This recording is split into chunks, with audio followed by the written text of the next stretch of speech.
Bonsoir, ça va, merci. Ouais, ça va bien? Ça va bien, Dylan, comment ça va? Ça va très bien aussi, hein. La En forme. forme, la forme. Bienvenue à tous, je vois qu'on est déjà nombreux, bienvenue à tous pour cette émission, ça fait plaisir de vous retrouver en ce lundi sur Steady Talk. On est ensemble pour un bon moment d'émission avec Othman Dadoun, joueur de National 1 à QRM. On a déjà eu son ami et son acolyte d'attaque, Andrew Young, lors de la première émission. Là, on est à la 7ème émission.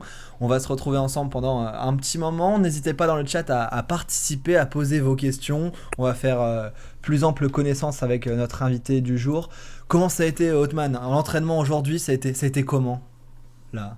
Ah, ça va, le lundi c'est un peu dur, on a un peu de fatigue, mais la reprise, mais ça va, ça s'est bien passé. Un début de Et- semaine qui... Ça se passe comment un semaine- début de semaine, un après-match comme ça? Ouais, en général, le lundi, c'est grosse séance athlétique Ouais, avec du jeu ok. et travail aérobie avec aussi un peu de renforcement musculaire aussi. D'accord, ok, ça marche, ça marche. Bah, nous, on va pas faire travailler forcément le physique ce soir.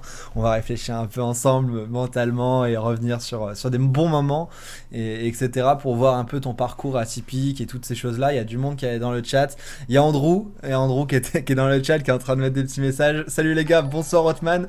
C'est quoi le carton derrière toi? Voilà, le petit message de Andrew, toujours là. Voilà, ça fait plaisir de vous avoir et de pouvoir discuter. Ça a été quelque chose de sympa de pouvoir recevoir Andrew dans la première. On s'est dit que ça pouvait être cool d'avoir un petit parallèle avec Hotman. Donc voilà. Dylan, toi ça va? Bah ouais, hein, tu m'as demandé, tout est nickel de mon côté, hein. Ouais, Ça bah va ouais, très tout est très bien. nickel, mais toi qui aimes bien le championnat national, ça doit faire plaisir. La semaine dernière, Ah on ouais, était avec un ancien Troyen. ouais, non, je suis content, là, je suis plus dans mon domaine que la semaine dernière avec Karim Azamoum, hein. C'est sûr, c'est sûr, c'est sûr. Là, tu connais mieux Hotman qui joue à Mm. QRM. Il y a du monde qui est dans le chat, mais je vais vous faire un peu connaître un peu mieux Hotman en diffusant une petite vidéo, courte vidéo qui va vous montrer un peu le savoir-faire d'Hotman. On va pas vous le cacher, numéro 9, ça marque des buts. Et il y en a un paquet qui vont être diffusés là. Donc c'est parti, je vous propose une petite vidéo rapide. Et puis après, on continuera sur des questions. Donc c'est parti, let's go, vidéo. Hotman Dadoun. Si vous suivez le championnat national 1, ce nom n'a plus de secret pour vous. Attaquant longiligne d'1m90, il a fait ses armes dans plusieurs clubs, notamment Chambly, Villefranche et aujourd'hui QRM. Avant d'arriver à ce niveau, c'est en National 2 qu'il s'est épanoui, à Bourgoin-Jallieu, puis Toujours à Louan-Cuisiat. l'heure aux entraînements, voilà, qui était beaucoup aussi à l'écoute, qui avait envie d'apprendre. On va dire un petit diamant qu'il fallait un petit peu polir. Marqué, marqué encore et toujours. Hotman n'a cessé de marquer durant sa carrière. Othman Dadoun qui ouvre le score pour Chambly. Son premier but sous ses nouvelles couleurs, son premier but en national. Partout où il est passé, il a marqué. Andrew Cette Young à la saison, surface c'est pour encore Othman 8 buts Dadoun. avec Et QRM. l'ouverture, ouais, ça va très très vite avec peut-être Young qui va récupérer le ballon ou Dadoun qui va essayer de dribbler le gardien et le but de Dadoun, le doublé de Othman Dadoun. Cette soif du but, il l'a souvi grâce à sa vitesse, sa détermination et sa finition hors pair. Après quelques saisons à sillonner les championnats nationaux avec ses différentes équipes, il se pourrait bien que l'on retrouve Othman Dadoun en pointe d'une équipe de Ligue de BKT et peut-être dès l'année prochaine. Alors c'est parti, découvrons ensemble Othman Dadoun dans la 7ème émission du Steady Talk.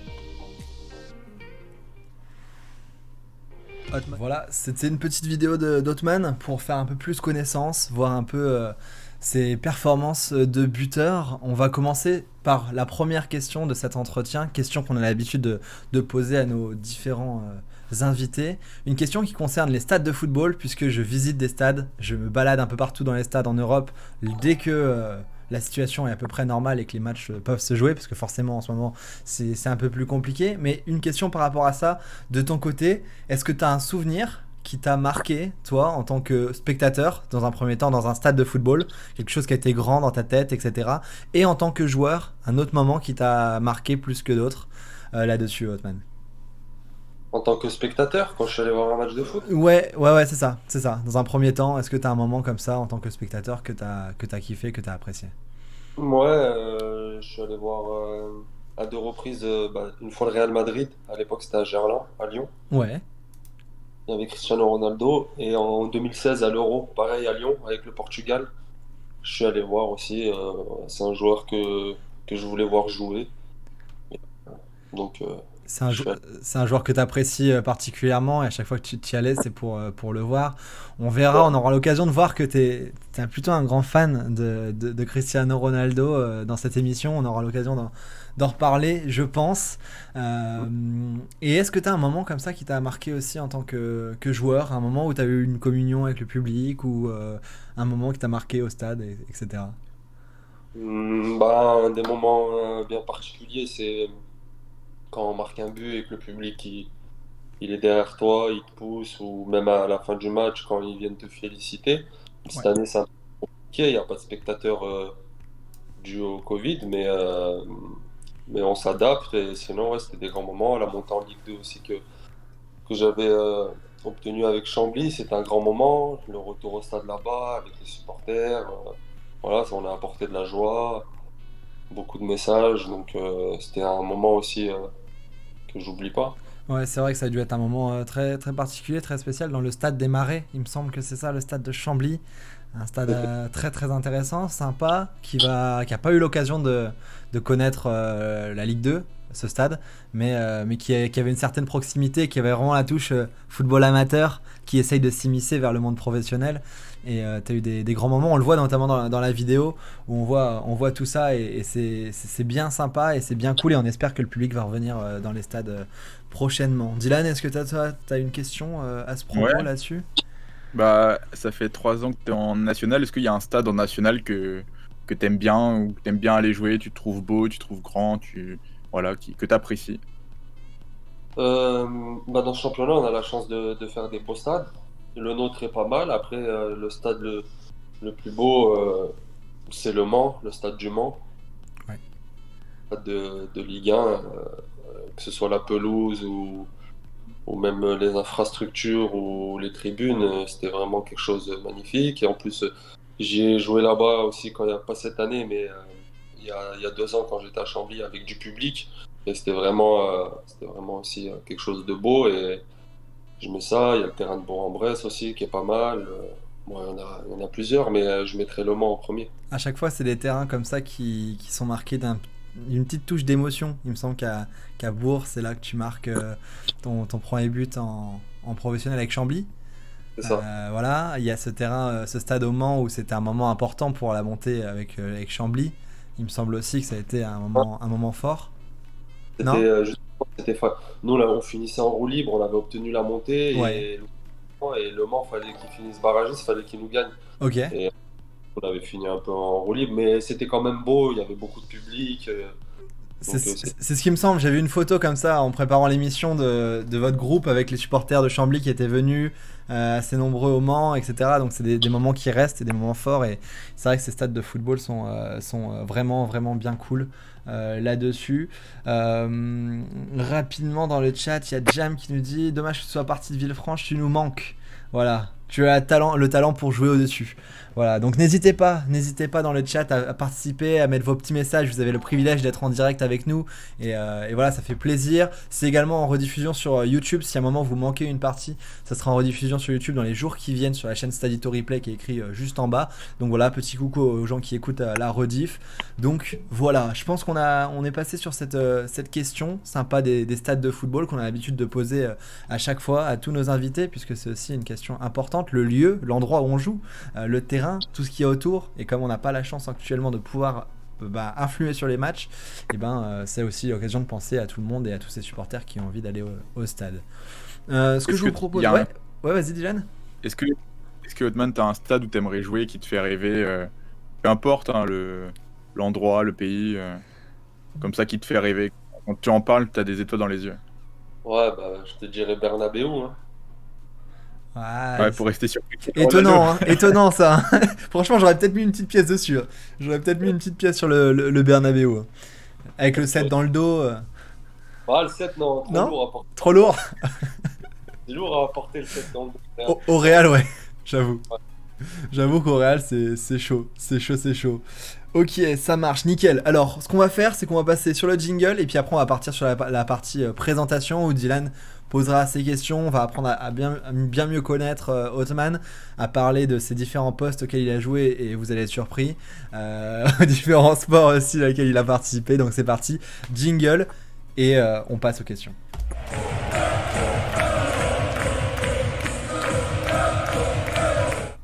Voilà, le petit jingle est passé. Dylan, je te laisse prendre la main pour nous faire connaître Othman et parler de la carrière d'Othman Dadoun. Bah, Othman, c'est quelqu'un qui a un parcours assez typique dans le foot, hein. Il n'est pas passé par les centres de formation, mais ça, on y reviendra, je pense, avec lui. Il nous expliquera un petit peu son parcours et comment il l'a vécu. Tu me dis si je me trompe, hein, dans ton parcours, mais tu as débuté à 11 ans, c'est ça? À Nivolas-Vermelles, je prononce bien, à côté de Bourgoin. Voilà, Vermelles. Je suis bien. Et tu as commencé en district, donc tu as joué en district très très longtemps, jusqu'à tes 18 ans, c'est ça? C'est ça.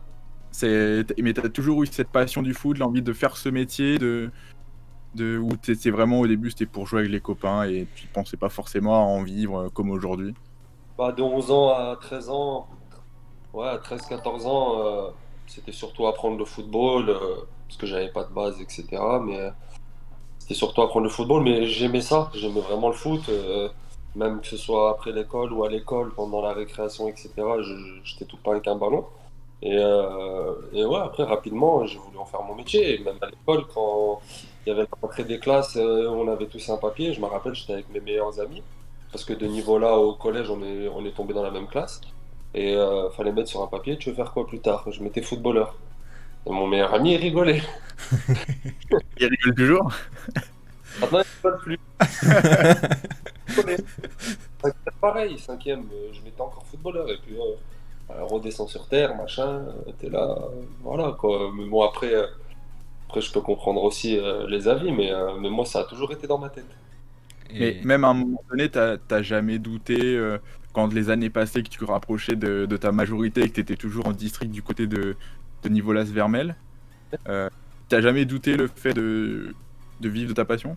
Non, justement, j'étais trop déterminé. Je me disais que j'allais tout faire pour y arriver. Alors des fois, que ce soit des gens proches et tout qui me disaient, ça y est, voilà, trouve-toi un métier, machin. Alors je disais oui, oui, oui, oui, mais en fait dans ma tête, c'était foot, foot, foot, et j'allais faire passer le foot toujours en premier, avant n'importe qui ou avant n'importe quoi. On te voit là sur la photo qui est diffusée en direct dans ce club de niveau-là avec ta taille. T'es plus grand que les autres. T'es une petite tête au-dessus des autres, enfin un petit peu au-dessus des autres. On te voit au milieu de l'écran. Vous allez pouvoir repérer Othman là-dessus. Mais ça me fait penser aussi à ce que nous disait Karim Azamoum la semaine dernière, lui qui a descendu, qui avait fait le centre de formation par rapport à toi. C'est la différence, c'est qu'il a fait le centre de formation à Auxerre, mais il est redescendu dans le monde amateur à 20-21 ans, bloqué à ce niveau-là, et il n'a jamais perdu cette envie, cette détermination et cette idée que non, ça allait le faire, il voulait percer, devenir professionnel, et c'est ce qu'il a fait au final. Donc ça, c'est assez intéressant de voir qu'au fur et à mesure des épisodes et des émissions, on peut aussi voir qu'il y a des différents parcours. Toi, tu as joué à ce niveau-là, sans blague, voilà, sans le jeu de mots, fallait que je la fasse. Celle-là. Elle était, voilà, je l'avais en tête depuis quelques minutes. T'as joué à ce niveau-là jusqu'à un âge assez avancé. Dylan, je te vois rigoler. et du coup, t'as gardé ta détermination et derrière, t'as bien avancé. Ouais. Et tu faisais des choses en plus, des entraînements en plus, justement, pour atteindre ton rêve, ou alors tu te laissais vivre, tu te laissais couler? Il y en a beaucoup qui font des entraînements supplémentaires, qui font de la prépa individuelle, de la muscu, des choses comme ça. Tu faisais des choses dans ce genre? Ouais, honnêtement, ouais, j'ai beaucoup bossé. Mais en fait, moi, c'était pas de la musculation. Je connaissais pas tout ce qui est le travail athlétique, mais en fait, je le faisais. Je prenais mon ballon, j'allais jouer tout seul, je me mettais contre le mur du bâtiment, je tapais. Je me faisais des exercices tout seul. Je jouais tout le temps. À la récréation, je jouais. Voilà, franchement, j'étais tout le temps avec un ballon. Des fois, il y avait mes collègues avec moi aussi, parce qu'ils étaient passionnés comme moi, et qu'à l'époque, ils voulaient réussir aussi, ils voulaient percer. Mais même sans eux, après, quand ils rentraient, j'étais encore dehors, j'étais tout le temps avec un ballon, vraiment. Mais t'avais pas de programme spécifique, parce qu'aujourd'hui, sur Internet, tu peux trouver plein de choses, des mecs qui te conseillent des exercices. Des années maintenant que depuis Bourgoin, enfin même à Bourgoin, là oui, j'avais eu un programme, je recherchais sur Internet. Mais là, je te parle de plus jeune, quand j'étais encore à niveau là, où c'était vraiment loin. Et ouais, je faisais ça par envie, par passion. Je courais tout seul. Voilà, je faisais des trucs en plus en fait. Et Que les autres faisaient pas forcément? qui faisaient pas forcément. Et puis j'étais conscient que la plupart avaient commencé le foot plus tôt. Moi, quand j'ai commencé le foot, la plupart avaient les bases, avaient de l'avance sur moi. Et moi, je voulais combler cette avance-là. Et après, quand tu fais les choses avec passion et détermination, c'est plus facile. C'est comme quelqu'un hors foot qui fait un métier qu'il aime. Il assimile mieux son métier qu'une personne qui va faire un métier de force ou par obligation. Donc c'est un peu la même chose. Et justement, tu parles des autres qui avaient peut-être plus de base que toi. Pour la petite anecdote, tu as passé une saison en tant que gardien à ce niveau-là, en district à niveau-là. C'était vraiment dans mes débuts, en fait. C'était en Benjamin. C'était mes débuts de foot. Et voilà, j'étais pas bon. Donc le coach de l'époque, il m'avait mis ailier, il m'avait mis déjà beaucoup remplaçant, attaquant. Et puis un jour, on va en déplacement, le gardien se blesse, il me met à la cage. Et je fais des parades et du coup, il m'a laissé gardien toute la saison. Mais la vraie anecdote de ça, c'est que j'avais pris la place du numéro 1. Et oui. Et toi, tu voulais retourner sur le terrain après, en attaque. J'avais bien aimé cette saison de gardien. Mais après, oui, non, je voulais être sur le terrain. Et puis après, on va dire que j'ai explosé, c'est un grand mot, mais j'ai vraiment eu une pente de progression d'un coup, mais assez tardivement. À quel moment de... À 16 ans. Hmm. Vraiment là, j'ai vraiment progressé au niveau où j'étais, hein, je parle. Où je pouvais vraiment aller au-dessus. Et c'est de là après où mon ancien entraîneur de l'époque qui m'avait pris en moins de 15, Julien Goncalves, c'est lui qui m'a apporté une progression et ensuite il m'a pris, il m'a dit faut que tu partes et il m'a emmené aux détections à Bourgoin-Jallieu et voilà, c'est parti de là. On va revenir sur ce passage-là après, notamment ton passage à Bourgoin, mais avant, tu n'avais jamais fait de détection dans des clubs pro comme on peut en voir souvent, que tous les clubs pro proposent pour entrer dans un centre de formation. Tu avais essayé d'en faire ou pas du tout? Non, j'envoyais des mails, bon, j'avais pas de CV, je pouvais rien mettre dans mon CV, j'essayais de mettre mes stats, j'ai jamais eu de réponse. Après, par la suite, j'ai essayé de joindre des personnes sur Facebook qui m'ont jamais répondu. Et l'anecdote sur ça, c'est que quand je fais ma saison à Chambly, ces mêmes personnes me contactent sur Facebook, sauf que l'ancienne conversation, elle reste. Et je vois quand cette personne-là, c'est moi qui lui avais écrit. Et comme il m'avait pas répondu, après, je leur ai pas répondu. Mais du coup, c'était des clubs pro à ce moment-là qui étaient en Ligue 2, Ligue 1 peut-être Sur Facebook? Ouais. Non, c'était des agents. Ah, d'accord. Pour qu'ils me trouvent des essais, pour que... Voilà, mais ça me répondait pas. J'avais eu zéro réponse. C'est le monde du foot, hein, il est un peu terrible. Hein. Quand tout va bien, tout le monde est là pour toi, et quand ça va mal, il y a un peu moins. Tout beau, tout rose, mais c'est pas ça. Hein. Ça, c'est sûr. C'est sûr. Et pour revenir sur le côté gardien, du coup, cette saison, si il venait y avoir des blessures en plein match ou des suspensions, t'es prêt à aller au but avec URM? Ouais, bien sûr. Moi, honnêtement, je te parle honnêtement, si on est dans un match où pour aider l'équipe, on peut plus faire de changement, il n'y a plus de gardien possible, et pour finir le match pour un gardien, je pense que j'irai. Ouais, tu te proposes ou il y en a d'autres qui sont aussi bons? Après, T'as pas demandé de séance à Romain pour aller Oh. au cas où. Moi j'ai ce souvenir du match de QRM contre Concarneau avec Romain, votre gardien, qui avait été pas mal chambré par les supporters de Concarneau, parce que j'étais dedans, je faisais ma vidéo et j'étais venu vous voir, et ça m'avait marqué, et c'est vrai que c'est quelque chose de sympa, et là-dessus c'est bonne ambiance le national pour ça. Je trouve qu'il y a quand même des endroits où ça fait plaisir de jouer, même si les restrictions elles sont ce qu'elles sont aujourd'hui. Concarneau par exemple, ça fait partie des endroits que j'ai trouvé cool en national, et là-dessus c'était sympa, même si vous avez pas gagné. Un petit nul. C'est pas mal, parce que Concarneau à ce moment-là était pas mal non plus. Donc voilà. Ok. J'ai été un peu divagué, mais il fallait que je la place. Dylan, je te laisse reprendre. Tant qu'on est encore dans le thème un peu district, il y a Yacine sur le chat qui te demande ton meilleur moment en district. C'est ma saison en U17 avec mon coach Julien.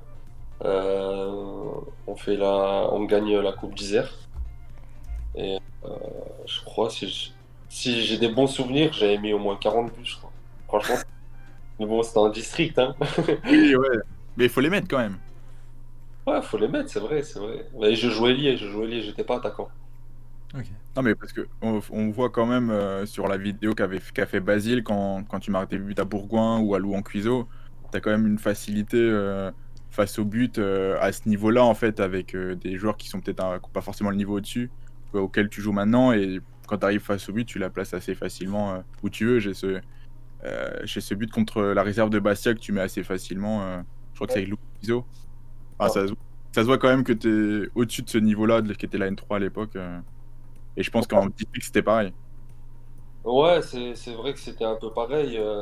C'est toujours pareil. Après, j'ai bossé pour et je sais qu'il y a des paliers à passer. Maintenant, moi, je suis passé par le district, je suis passé par le National 3, par le PHR aussi, puisqu'avant d'intégrer la N3, bon, moi, j'étais en réserve.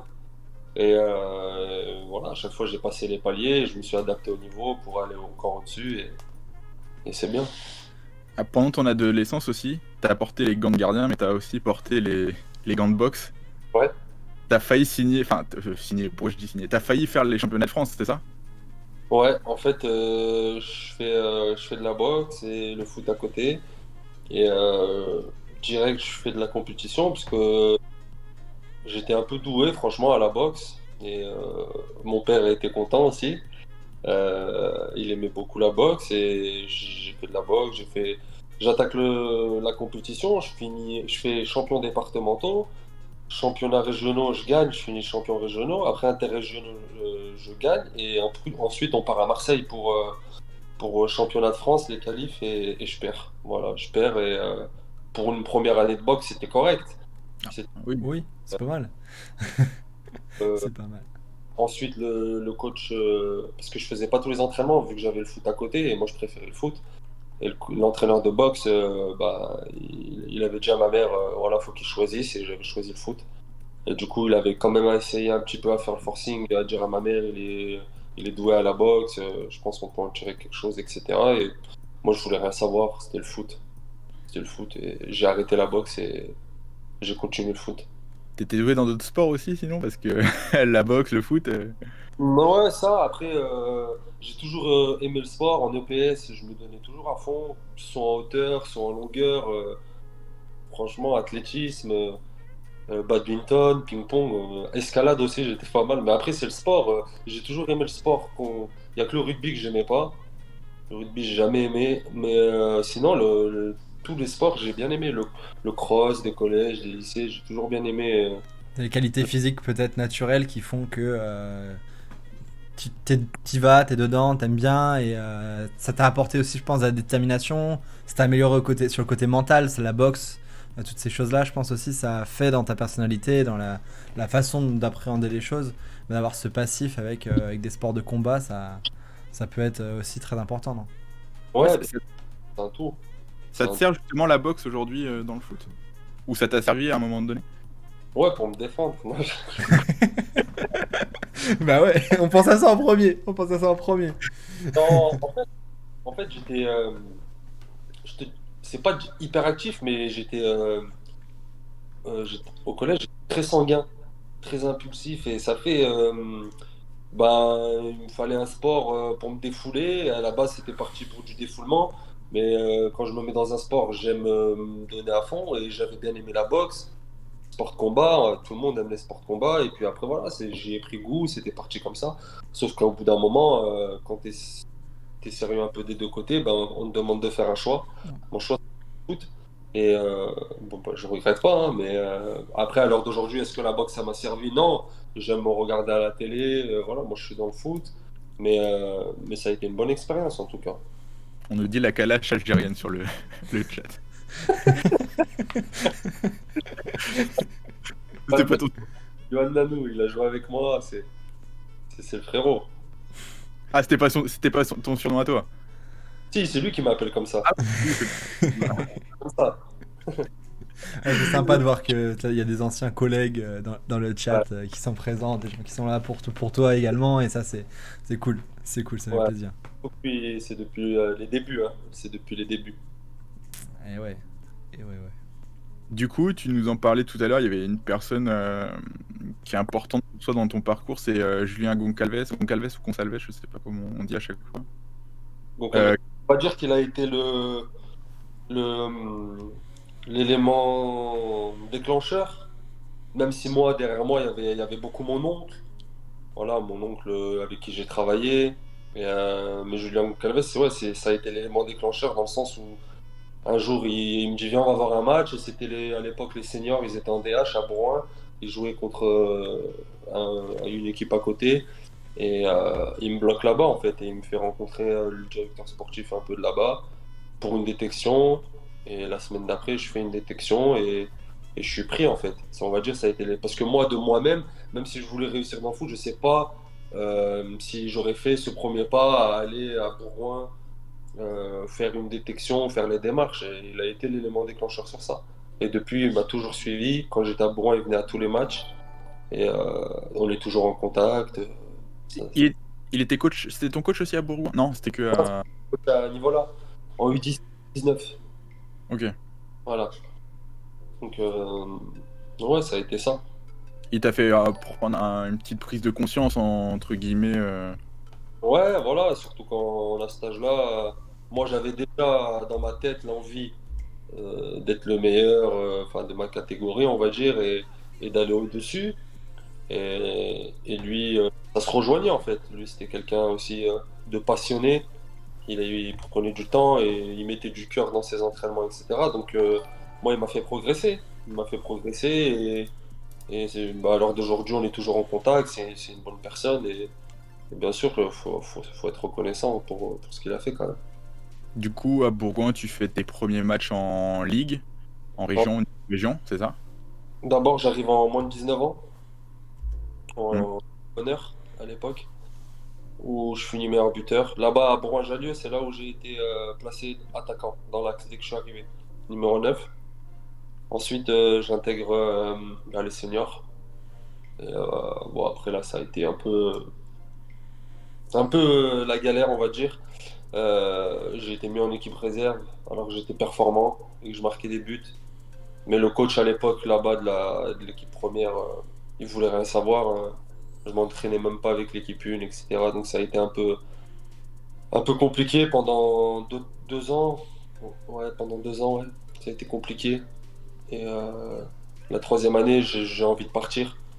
Donc je demande à partir, mais enfin, je fais pareil, comme je t'ai expliqué, des mails. Et je vais à l'époque sur Google, la liste FFF des agents, je leur écris, je leur envoie des mails. Mais pas de stats, tu es en équipe réserve en PHR, t'as pas de vidéo, t'as rien. Donc pareil, pas de réponse. Genre en contact sur Facebook, il n'y a rien. Et, euh, et avec un peu de bol, le coach il se fait virer.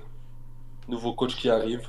Et là, dès les matchs de prépa, titulaire, je deviens vraiment le joueur de Important en attaque, ouais. cette équipe, direct.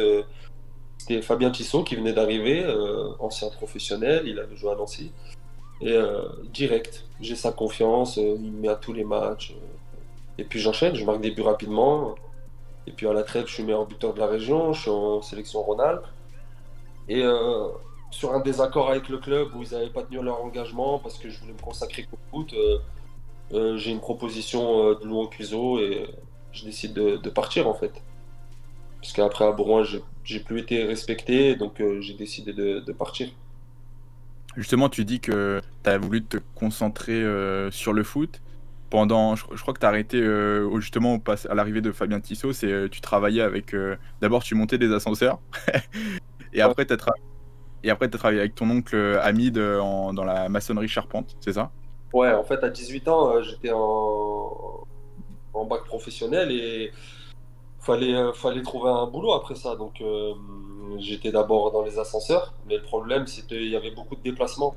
Qui dit déplacement, dit tu rates la semaine d'entraînement. Et moi, je voulais pas. Donc je décide d'arrêter. Et voilà, mon oncle il me tend la main, il me dit de bosser avec lui, sachant que dans mon adolescence, je lui donnais des coups de main de temps en temps. Et moi, je vois le côté, le soir, je pourrais être à l'entraînement. Donc j'ai dit ok, et on a bossé ensemble pendant un long, long moment. Et ça s'est bien passé. Et je pense aussi que ça m'a beaucoup servi, parce que pas tout le monde connaît le monde de la maçonnerie charpente. Métier très très dur, très physique, dans le froid comme dans le chaud. Et c'est là aussi où il m'a forgé un mental, clairement. Déjà, par rapport au foot, il m'a toujours poussé. Euh, voilà, il a été dur aussi avec moi. Il a été dur, soit dans le foot ou dans le métier. Mais, euh, mais ça m'a servi, ça m'a servi. Ouais, C'est pas- quand tu te compares avec des coéquipiers que tu as croisés, que ce soit à Chambly, à Villefranche, aujourd'hui à QRM, qui ont connu, entre guillemets, que enfin, les centres de formation et après les équipes premières, euh, tu, tu vois des différences justement dans ton parcours et sur le fait que tu es plus fort mentalement, justement, à encaisser des fois peut-être des coups bas ou justement de pas trop être dans l'euphorie quand tu as des coups hauts. Tu arrives à justement rester les pieds sur terre grâce à peut-être cette période-là aussi. Ah, clairement, clairement. Ah, franchement, clairement, je pense que j'ai plus de détermination, mais je généralise pas, hein. Bien sûr, il y en a en formation, mais j'ai ce truc en plus où je suis tout frais. Voilà, je suis tout frais. Je suis pas parti à 13 ans de la maison pour aller en centre de formation et être que dans le foot. J'ai eu ma vie à côté, j'ai eu ma trajectoire et en tout cas mentalement, je sais que je suis costaud. Ouais, ça c'est important parce que c'est un autre parcours, mais du coup, tu as été confronté à les choses de la vie, à un cocon qui est pas celui d'un centre de formation, et derrière ça apporte également. Il y a, pour parler de Bourgoin, il y a Samos numéro 10 dans le chat qui dit Hotman, dis-leur que t'étais ma doublure à Bourgoin alors que j'étais éclaté. C'est Samir Ben Slimane, c'est un ancien, c'est un plus grand que moi. Ouais, Il était vraiment la star de l'équipe en fait. ouais. Quand moi je suis monté. Et ouais, c'était le numéro 1, c'est vrai, c'était le numéro 1. Moi je venais de monter et c'est le coach de l'époque qui me faisait pas jouer. Ouais. Et lui, il était dur à bouger à l'époque, hein. J'avais vite compris que pour jouer, ça allait être compliqué.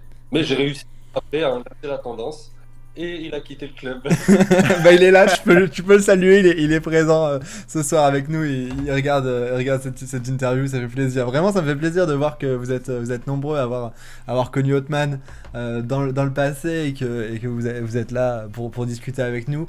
Comme je dis, n'hésitez pas à poser vos questions, franchement, ça sera avec plaisir qu'on les posera, même si on les pose pas tout de suite.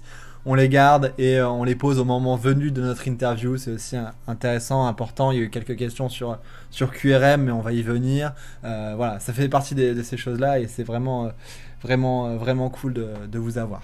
Voilà. Et du coup, en ayant connu justement le monde du travail, aujourd'hui, tu apprécies le fait d'être footballeur professionnel. Ouais, exactement. Moi, je prends plaisir à me lever tous les matins, à bosser, à faire du surentraînement.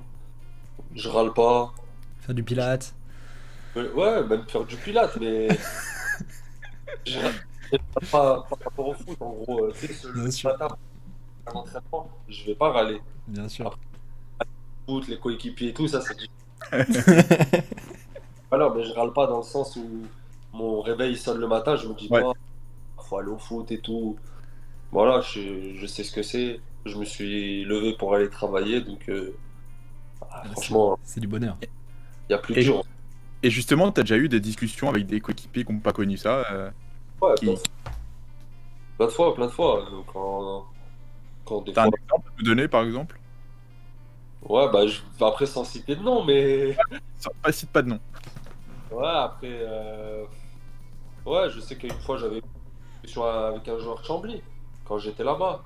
Je lui disais, franchement, il y a pire, hein. Voilà, il y a pire. Moi, je me levais à 6h du matin pour aller bosser, finir à 17h30, puis enchaîner avec l'entraînement et tout. Donc, il y a pire, il y a pire. Tu fais ce que t'aimes, donc c'est bien. Après, c'est l'humain qui est comme ça. Quand tu t'habitues à une situation, des fois, il y a la routine, et puis après, on se plaint, c'est comme ça. Et même quand on rentre à 4h du matin de Bourg en bus, on apprécie aussi. Mais quand tu rentres avec la victoire, c'est bien. On serait rentré avec la défaite. tu fais les 7 heures, 8 heures de bus, tu arrives à 4 heures du matin chez toi. Voilà, ça met un coup au moral quand même.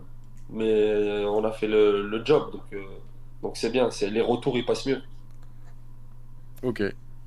Du coup, tu as commencé à nous parler justement de Bourgoin, où tu fais un carton, tu pars à Louan-Cuiseaux. Et Mais là, en fait, c'est ça, c'est un peu, c'est un peu dit rapidement, parce qu'avant de faire ma saison, franchement, je te dis, j'ai beaucoup galéré. Et ceux qui ont été avec moi à Bourgoin, ils le savent. Et pour faire une comparaison, la plupart, eux, ils ont abandonné, en fait. Parce que Bourgoin, bah, c'était dur, c'était dur.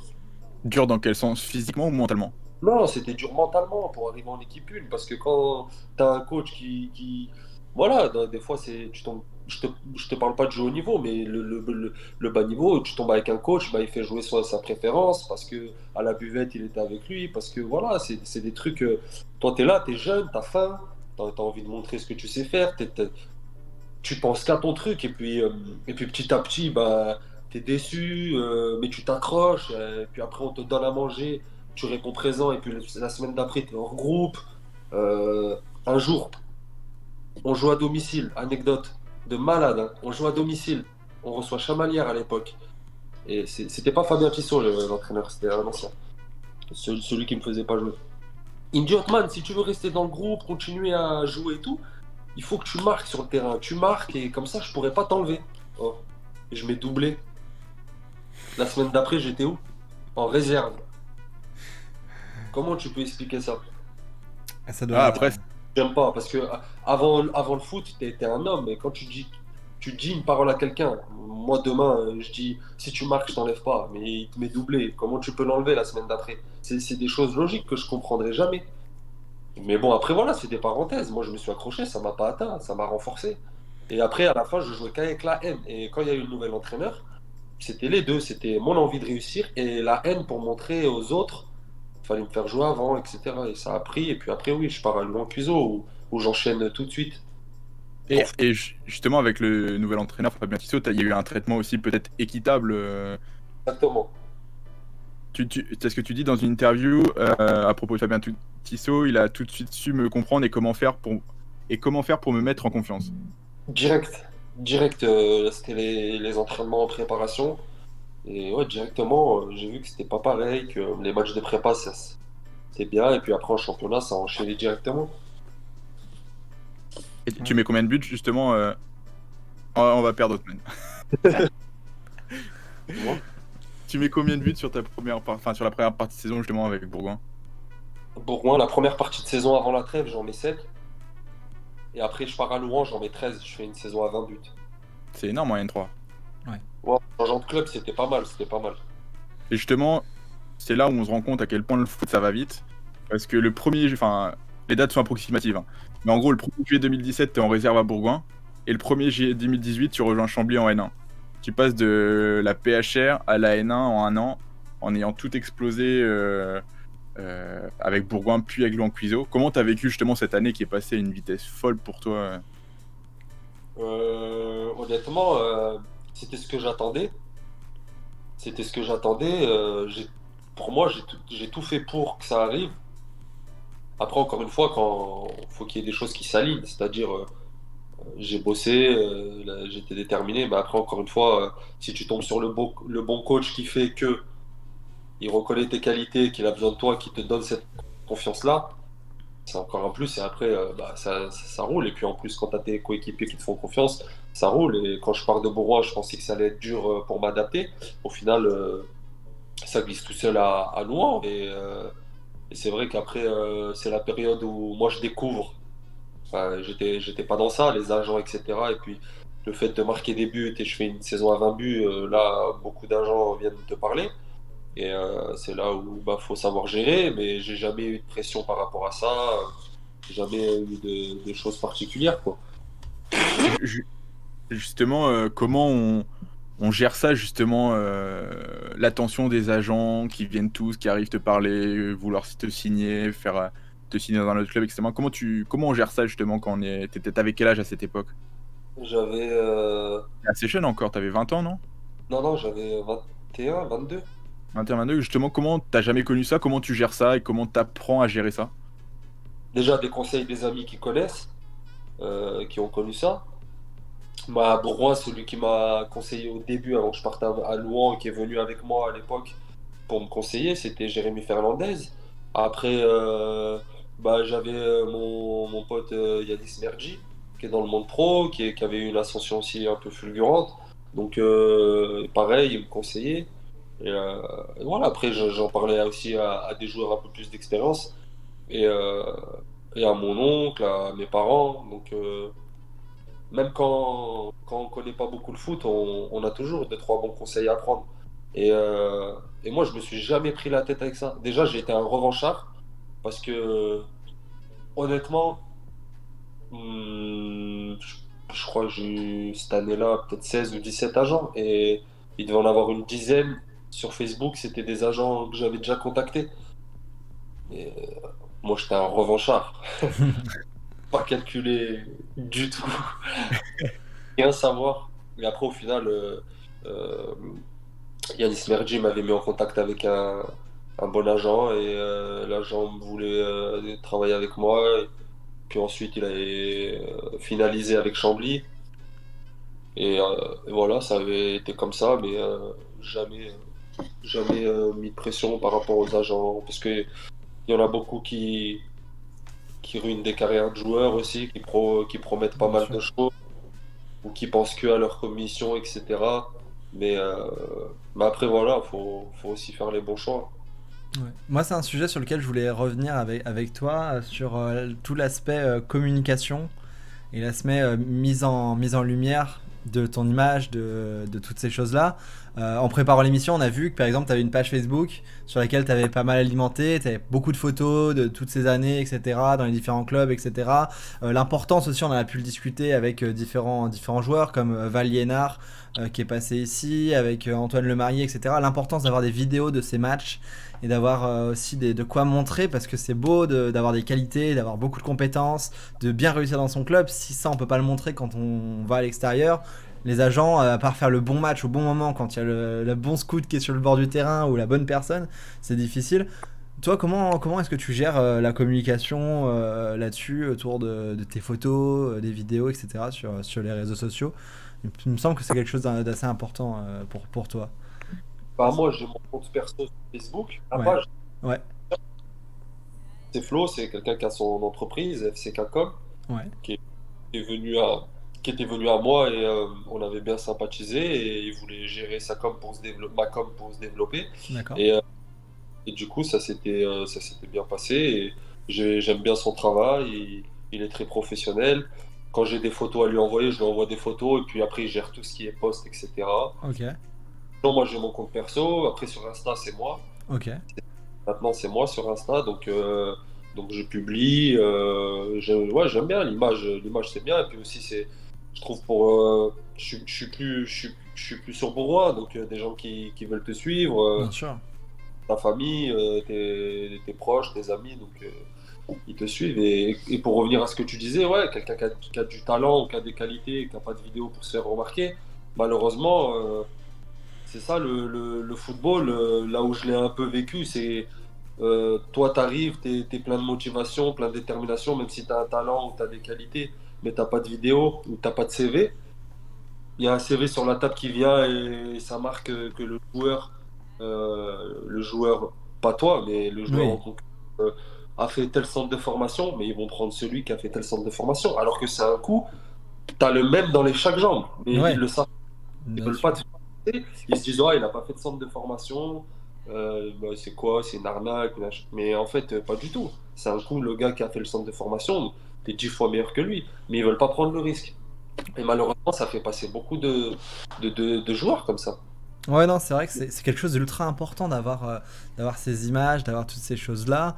Et le CV est important, certes, sur les chiffres et sur toutes ces choses-là, mais derrière, d'avoir de quoi le montrer, pouvoir mettre en avant ces choses-là, pour percer, pour passer un step à un niveau comme là, je pense le step, je sais pas si toi tu l'as ressenti, c'est entre le N3, N2 jusqu'à N1. Une fois que tu arrives en N1, là tu commences à vraiment maintenant tout ça. Comment? J'ai pas fait M2 moi. Oui, non mais voilà, c'est ça quand t'es... Ouais, le- ouais.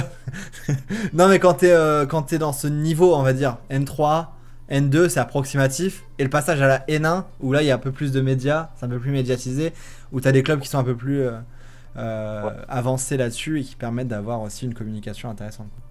Exactement. C'est à ce niveau-là. C'est à ce niveau-là. Mais je l'avais vu récemment avec mais l'histoire inverse sur la communication, pour faire un petit aparté là-dessus, ça ne te concerne pas, mais par rapport à l'image, il y a un reportage sur Canal+, sur le Canal Football Club qui est passé à ce niveau-là. Je l'ai juste à côté de moi. C'est l'histoire d'un joueur qui a réussi, grâce à juste une photo de lui avec le maillot du PSG au Parc des Princes, tu l'as peut-être vu, Grégoire Axelrod, qui grâce à Il a écrit un livre aussi. Hein. et qui a écrit un livre également, qui a réussi grâce à ça, grâce à cette photo et quelques petites vidéos clippées, à faire des essais dans plein de clubs et à jouer à des niveaux professionnels, à vivre du foot comme ça, grâce à une image. Donc ça c'était dans les années 2000, donc aujourd'hui je pense que ça peut moins se faire, mais voilà, ça fait partie des histoires qui sont aussi intéressantes. Si vous voulez aller regarder, si ça vous intéresse, Grégoire Axelrod sur YouTube, vous allez retrouver une petite vidéo, une petite interview de Canal Football Club, et il y a un livre également qui est écrit. C'est pas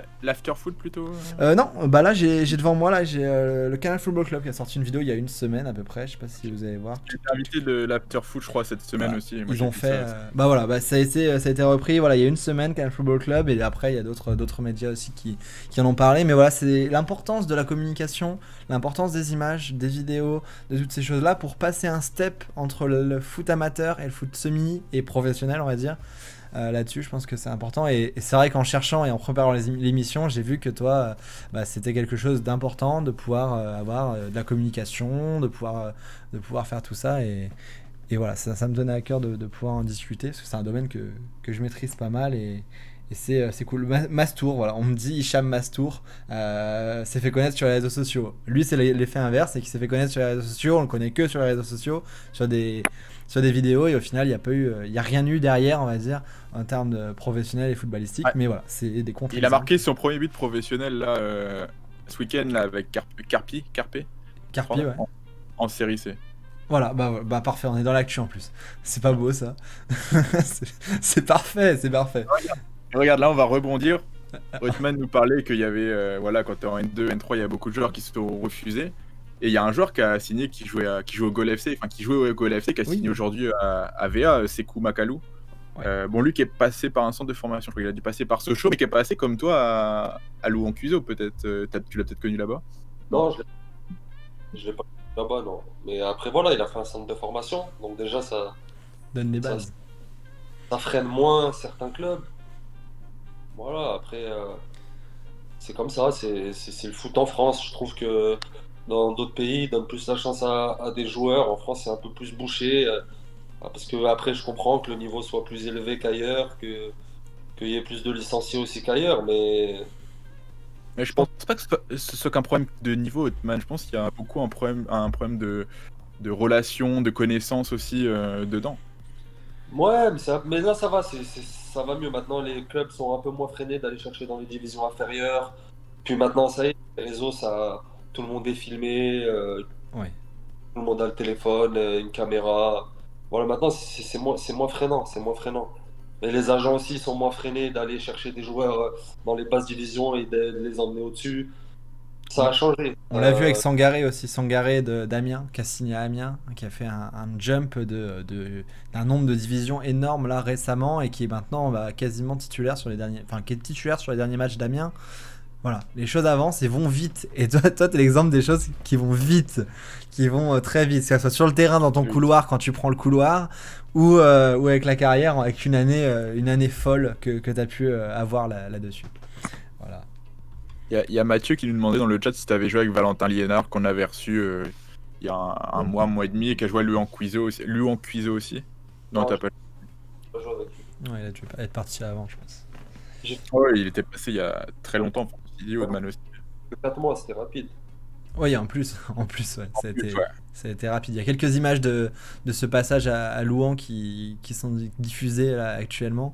T'as des moments qui t'ont marqué comme ça de ce passage à Louan? Est-ce que parce que 13 buts quand même en 4 mois. C'est plus des rencontres humaines. Ouais, ok. Après, des souvenirs particuliers, non. Je suis arrivé à Louhans et je voulais marquer mes buts et partir, en fait, Ok.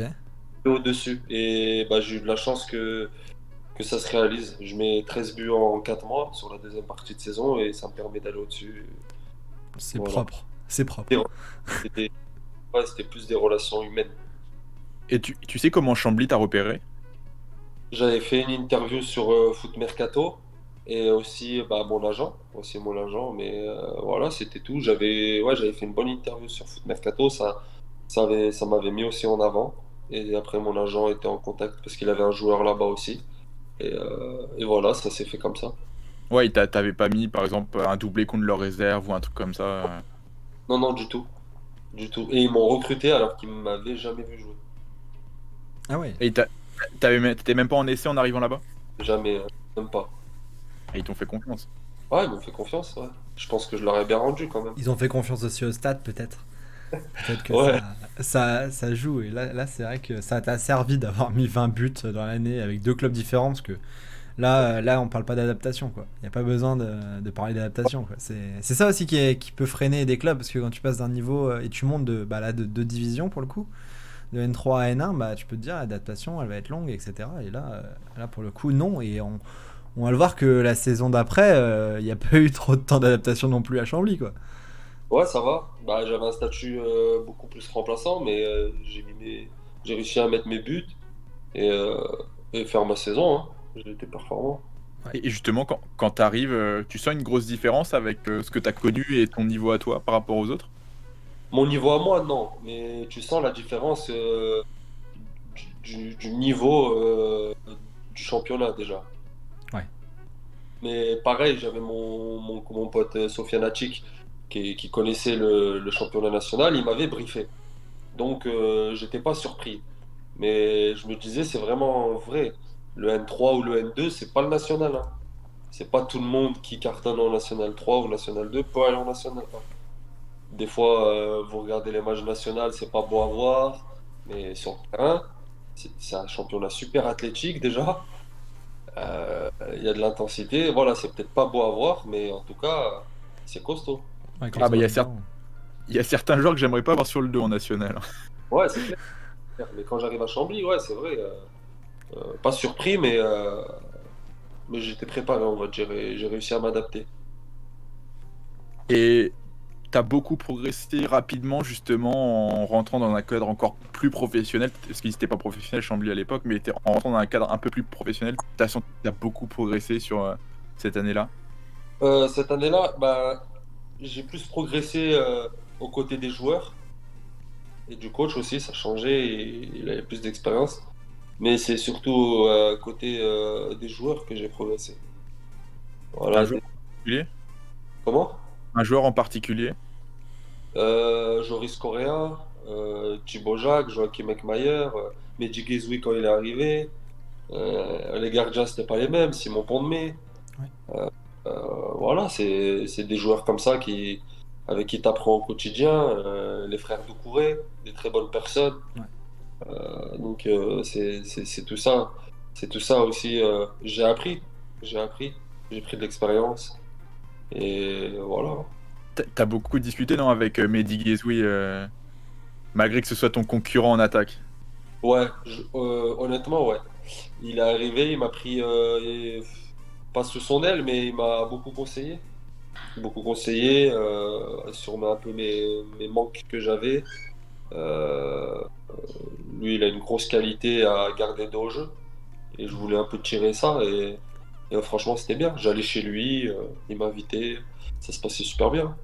Alors que vous étiez concurrent, faut le dire quand même. C'est Ouais, pas dans tous les clubs comme ça. ouais, c'est pas tous les clubs comme ça, c'est vrai. Il m'invitait chez lui, on regardait le foot, il m'invitait à manger. Après, voilà, il a pas mon âge. Donc, lui, je sais qu'il est arrivé à Chambly. Voilà, il a fait sa carrière et maintenant, il veut transmettre aussi ce qu'il a vécu et c'est une bonne personne. Non, c'est vrai, c'est intéressant ce que tu dis, Hotman. Ouais, c'est vrai que c'est quelque chose d'intéressant, de sympa. T'as eu l'occasion en plus de vivre une saison en arrivant à Chambly totalement folle. Totalement Ouais. folle, historique. totalement aussi historique. Avec, toi, t'as pu vraiment mettre ta pierre à l'édifice avec 30 matchs joués, 6 buts, il me semble que c'est ça sur cette saison-là. Moi, je fais 34 avec 10 titularisations, 6 Ouais. buts. Ouais. Ouais, non, c'est beau. C'est beau, toutes ces choses-là. Et les stats avant de venir. Ouais. Moi, je les connais. Et t'as joué contre le PSG, non? C'est ça, en amical? Ouais, j'avais joué contre le PSG en amical, ouais. Ouais. C'était passé comment? Ouah, j'avais des grands yeux, hein. C'était au camp des loges en plus. Il y avait Buffon, Rabiot, voilà, non, j'avais des grands yeux. Mais après, les autres étaient à la Coupe du Monde. Ouais. Mais non, c'était une bonne expérience. C'était Il le y avait jour de peut-être- la victoire de la France en finale de Coupe du Monde d'ailleurs. C'est les personnes qui s'en rappellent. Voilà, c'est ce jour-là, ce fameux jour-là. Non, c'était une bonne année. Et il y avait des jeunes aussi de l'équipe du PSG qui sont aujourd'hui peut-être soit à l'étranger, parce qu'il y en a beaucoup qui sont partis. Ouais, il y avait Nkunku, Dagba. euh, Après, je t'en oublie. Il y avait Khessé, mais bon, il est pas jeune. Mais Oui. voilà, c'est quand même quelqu'un. Il y avait de Marco Verratti, peut-être. Il joue au Real Je Madrid, crois. hein. Il y avait Verratti, mais il a pas joué. Il était Ouais. sur le côté. Il a travaillé athlétique. Ok. Et voilà, ouais, il y avait pas mal de joueurs. Et toi, quand t'as joué contre eux, t'as vu la différence qui te séparait du très haut niveau, même si les stars n'étaient pas là comme tu dis? Non, en fait, ce que j'avais vu, c'est que nous, on y allait, on mettait de l'intensité, de l'agressivité. En plus, match de prépa, tu veux montrer au coach que tu as envie. Alors que non, voilà, ceux du PSG qui jouent en Ligue 1, ça mettait de l'intensité, mais pas dans les duels. Voilà, c'était. Ouais.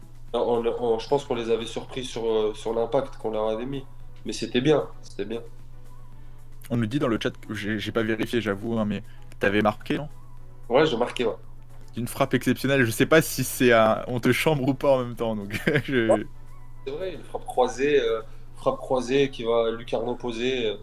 Je me suis pas posé de questions, j'ai frappé à la fin du lucarne. Sur qui dans les buts? C'était Buffon ou c'était qui dans les buts, tu sais? Est-ce que c'était Buffon? Ouais. Parce que Ouais, c'était Buffon, ouais. Ouais, ok, parce que on n'a pas entendu le son, mais ouais. C'était Buffon, bah voilà, tu peux. Ça, c'est déjà quand même pas mal. C'était des bons souvenirs, honnêtement, c'était des bons souvenirs. Ah, T'as c'est- célébré? Non, même pas. Même pas. Ouais, je pense que n'importe qui d'entre nous marque contre Buffon, il faut le tour du terrain. Non, mais c'est même pas ça, c'est. Je suis un peu choqué, un peu étonné. Ouais. Ouais, bah oui, c'est sûr. Pas étonné d'être là, étonné, voilà, t'es au camp des loges.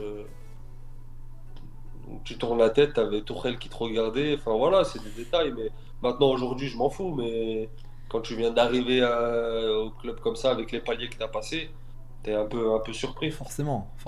Il y a aucune honte à dire qu'on est émerveillé parce que franchement, enfin, tout le monde le serait quoi. Enfin, même les joueurs de Ligue 1 qui jouent contre le PSG le disent que c'est quelque chose d'extraordinaire et que c'est quelque chose d'incroyable. Donc, quand t'es en National 1 et que un an avant t'étais en National 3.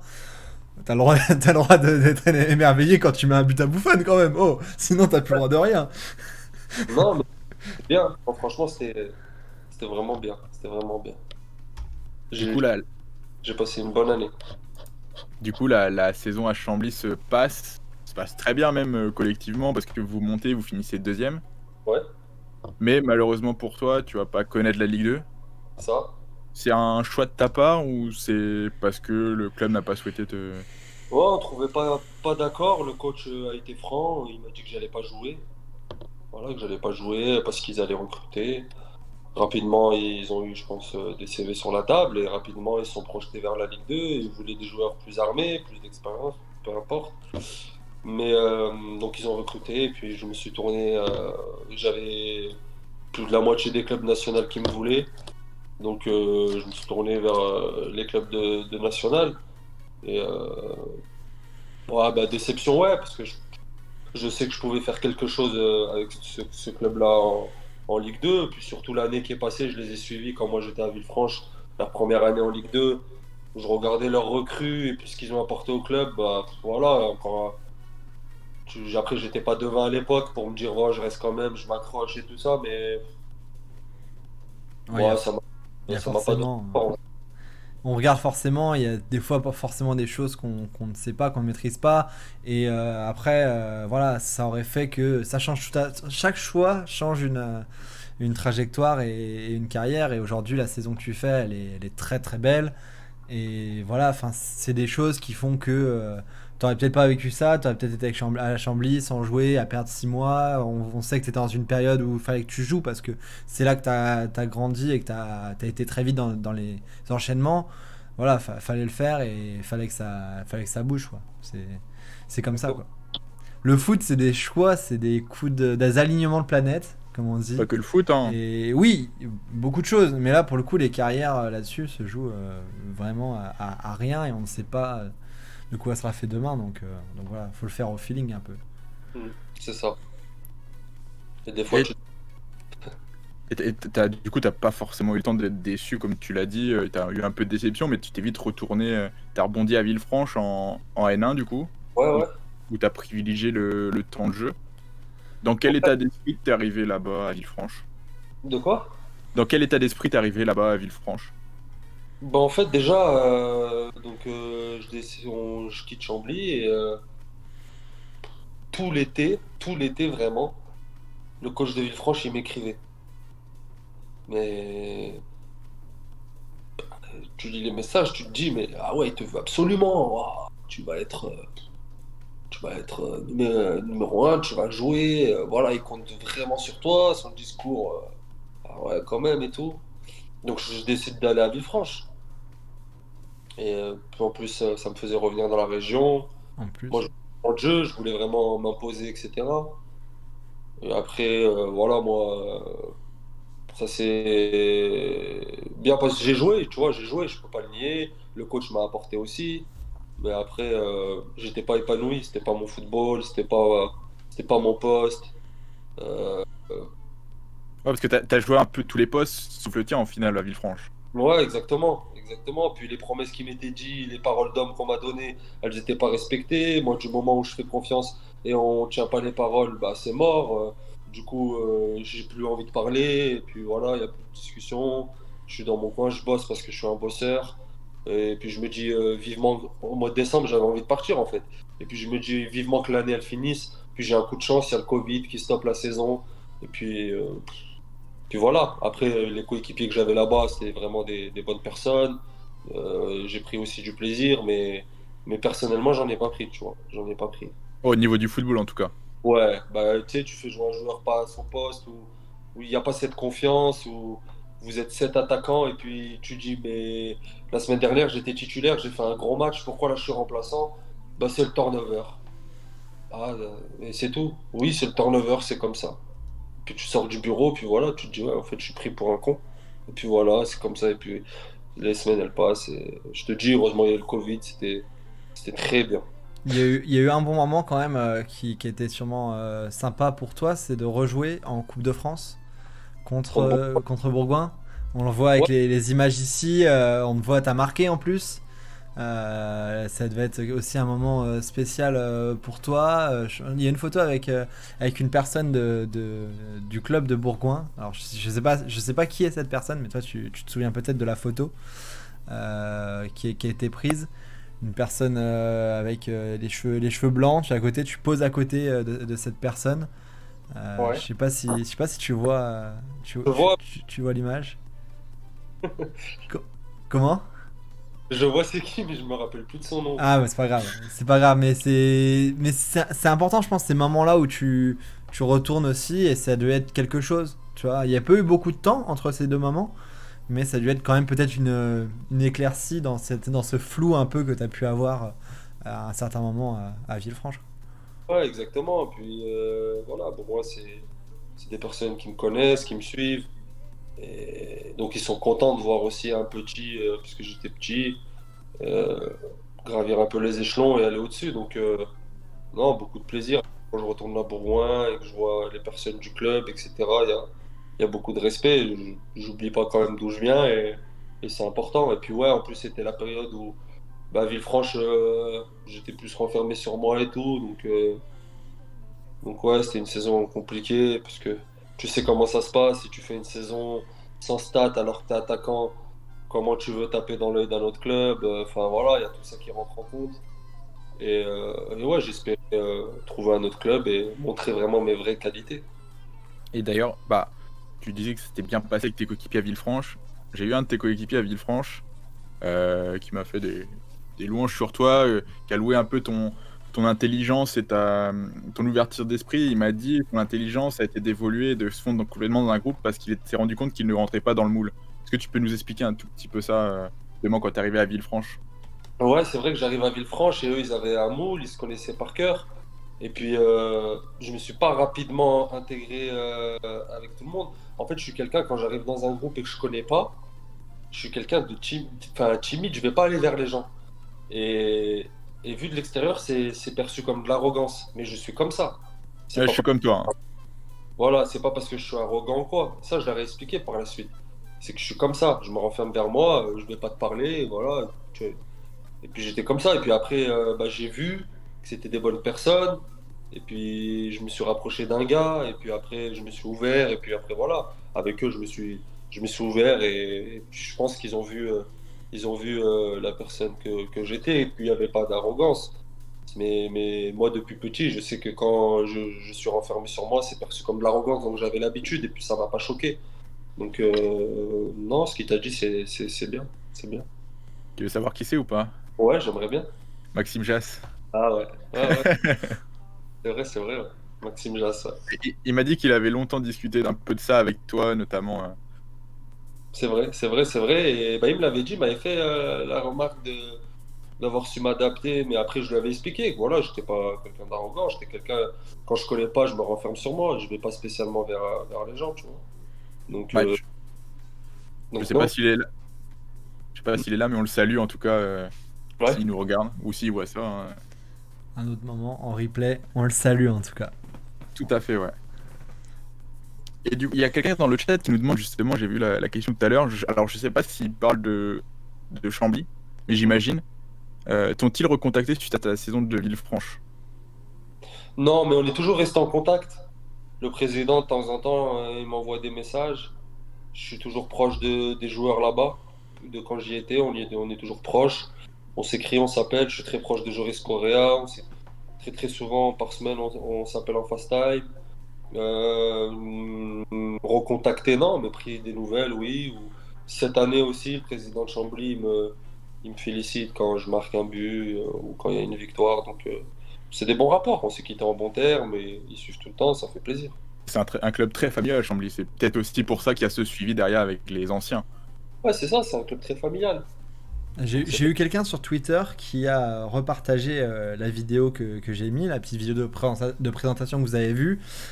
Quelqu'un qui est co-animateur de Chambly C'est Foot, donc une émission de radio sur le club de Chambly, qui m'a mis un des meilleurs attaquants passés par le FC Chambly-Oise. Voilà.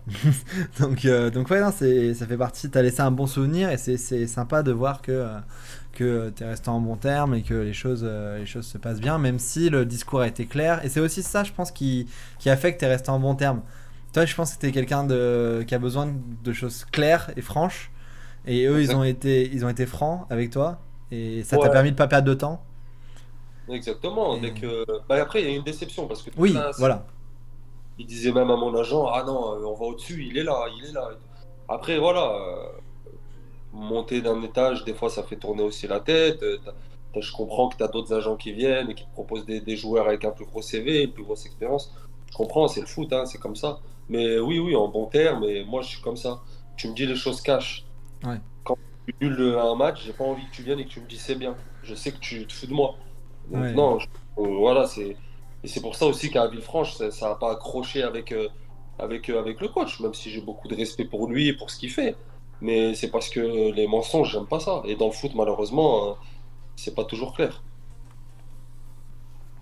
Ah, c'est une bonne explication, au moins c'est franc. Mais Et je pense que il le sait, je pense, le coach de Villefranche, tu as dû lui dire peut-être.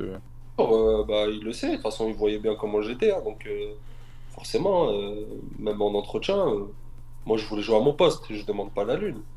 Après, voilà, peut-être que il a vu que j'étais grand et que dans son moule, j'allais rentrer juste pour un point de fixation, jouer très bas. Je sais pas, après voilà, c'est chacun, c'est lui le coach, c'est lui qui décide, hein, c'est comme ça, il fait l'équipe comme il veut.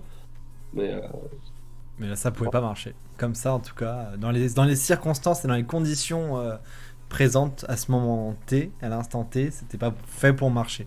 Voilà. Et on a vu que t'as pu rebondir et à nouveau continuer à performer. Donc le problème n'était pas forcément ça, c'était juste un problème d'instant, de moment. Il y a eu cette période du Covid. Je me dis aussi que ça a cessé les choses rapidement. Alors est-ce que c'est le coup du destin pour toi qui fait que bah, les choses devaient se passer comme ça et que bah, ça s'est bien arrangé, etc. Voilà, c'est comme ça. Cette période-là, je sais pas si tu avais prévu d'en parler, Dylan, mais cette petite période du Covid, toi, comment tu l'as vécu, la petite période sans match, sans tout ça, le fait de devoir se préparer, de retomber dans une vie où il n'y a pas les habitudes qu'on a, toutes ces choses-là?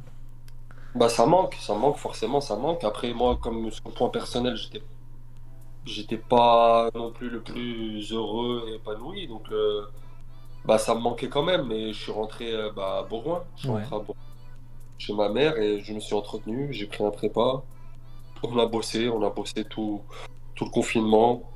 Et après, avec mes collègues, on se donnait rendez-vous. Bon, on respectait pas trop le confinement, mais on se donnait rendez-vous, on faisait des grosses séances, cardio et muscu, avec des CT, voilà, des five. On s'entretenait, quoi. Donc il est bien passé, même si c'était un peu compliqué à gérer, mais c'était bien. L'annonce du confinement, vous étiez en. C'était le jour de match, non? Si je me rappelle Ouais, bien. et la veille, on devait recevoir le pot pour FC. Ouais, c'était. Oui, c'était à domicile, du coup, vous étiez pas à l'extérieur. Non, non, c'était à domicile. Ouais, parce que rentrer, faire le déplacement et rentrer en sachant que t'as pas joué et que tu sais pas quand est-ce que tu vas rejouer, bon, ça peut être compliqué, le retour est très long aussi. Exactement, exactement. Surtout pour Villefranche, bon, c'est pas à côté. Ouais, c'est ça. C'est sûr. Et C'est du sûr. coup, cet été, alors, je sais pas si c'est la chance ou t'as senti le truc, tu signes à QRM où tu dis que le coach Bruno Urles, alors ça va rejoindre un peu ce que nous avait dit Andrew Young quand il était venu en novembre, je crois, ou décembre, Non. où il t'a dit quand il me téléphone, j'ai l'impression qu'il me connaît depuis tout le temps qu'il a regardé tous mes matchs et qu'il me connaît par cœur. C'est exactement ça. C'est exactement ça, et je m'en rappelle comme si c'était hier. Je suis en vacances dans le sud, et il me contacte. Et voilà, franchement, direct, ça prend en fait. Et il me décrit mon jeu, mes qualités, et surtout, il m'explique comment il veut m'utiliser. Et moi, vu que je sortais d'une saison de Villefranche où on m'a enfin, pas mal utilisé, parce que c'était son point de vue, mais pour moi, c'était pas C'était mon pas là, football. t'étais pas épanoui à ce moment-là, voilà. Sur ce Exactement. poste-là, voilà. Et quand il m'explique comment il veut m'utiliser, me faire passer aussi des paliers, et bah, ça prend direct. Et moi, je connaissais déjà son parcours aussi au coach. Et donc, ben, forcément, moi, je me rappelle, direct, je lui ai dit, moi, je suis OK, je veux bosser avec vous. Puis direct, ça a pris. Ça a pris et je suis arrivé après à Rouen. Je savais que ça. Enfin, je savais non, mais moi, dans ma tête, je savais que j'allais tout faire en tout cas pour que ça se passe super bien. Ben, jusqu'à présent, ça se passe super bien. Et c'est ton premier contrat professionnel. Mm. Alors, je sais ce que tu vas me dire, le premier contrat professionnel, c'est pas une finalité, mais quand même, peut-être un soulagement de signer ce contrat, c'est enfin, pas une consécration, mais ouais, c'est un soulagement. Un marqueur important dans une carrière, et quand on l'a espéré et quand on l'a voulu. Bah, c'est ça, on est tellement énormément de footballeurs à rêver d'un contrat pro. C'est pas tout le monde qui l'a. Donc c'est clair, quand tu arrives à ça, tu es content, mais c'est pas une finalité. Non, tu sais ce que tu as fait avant pour l'avoir. C'est ça, c'est ça, c'est ça. Bah, je sais d'où je viens et c'est vrai que quand tu signes ce premier contrat professionnel, tu es content. Que, voilà, tes parents ils sont contents, ta famille elle est contente, c'est un contrat professionnel. Voilà, après, faut continuer pour faire encore mieux. Ouais, quand tu signes, tu te rappelles que tu joues en district encore à 17 ans, que peut-être tu bossais en réserve à Bourgoin avec ton oncle, que tu as fait le choix d'aller à Louan-Cuiseaux, un choix risqué et ça a payé. Derrière, tu as peut-être la déception de ne pas avoir signé justement où tu aurais pu signer à Chambly et tu retombes au niveau N1 alors qu'eux montent en Ligue 2. Tu as peut-être tout ça qui revient à ce moment-là dans ta tête quand tu signes. Ouais, bah en fait, si tu veux, moi, je suis un peu un revanchard, en fait. C'est-à-dire, bah, je peux pas plaire à tout le monde. T'en as qui vont me dire t'es nul.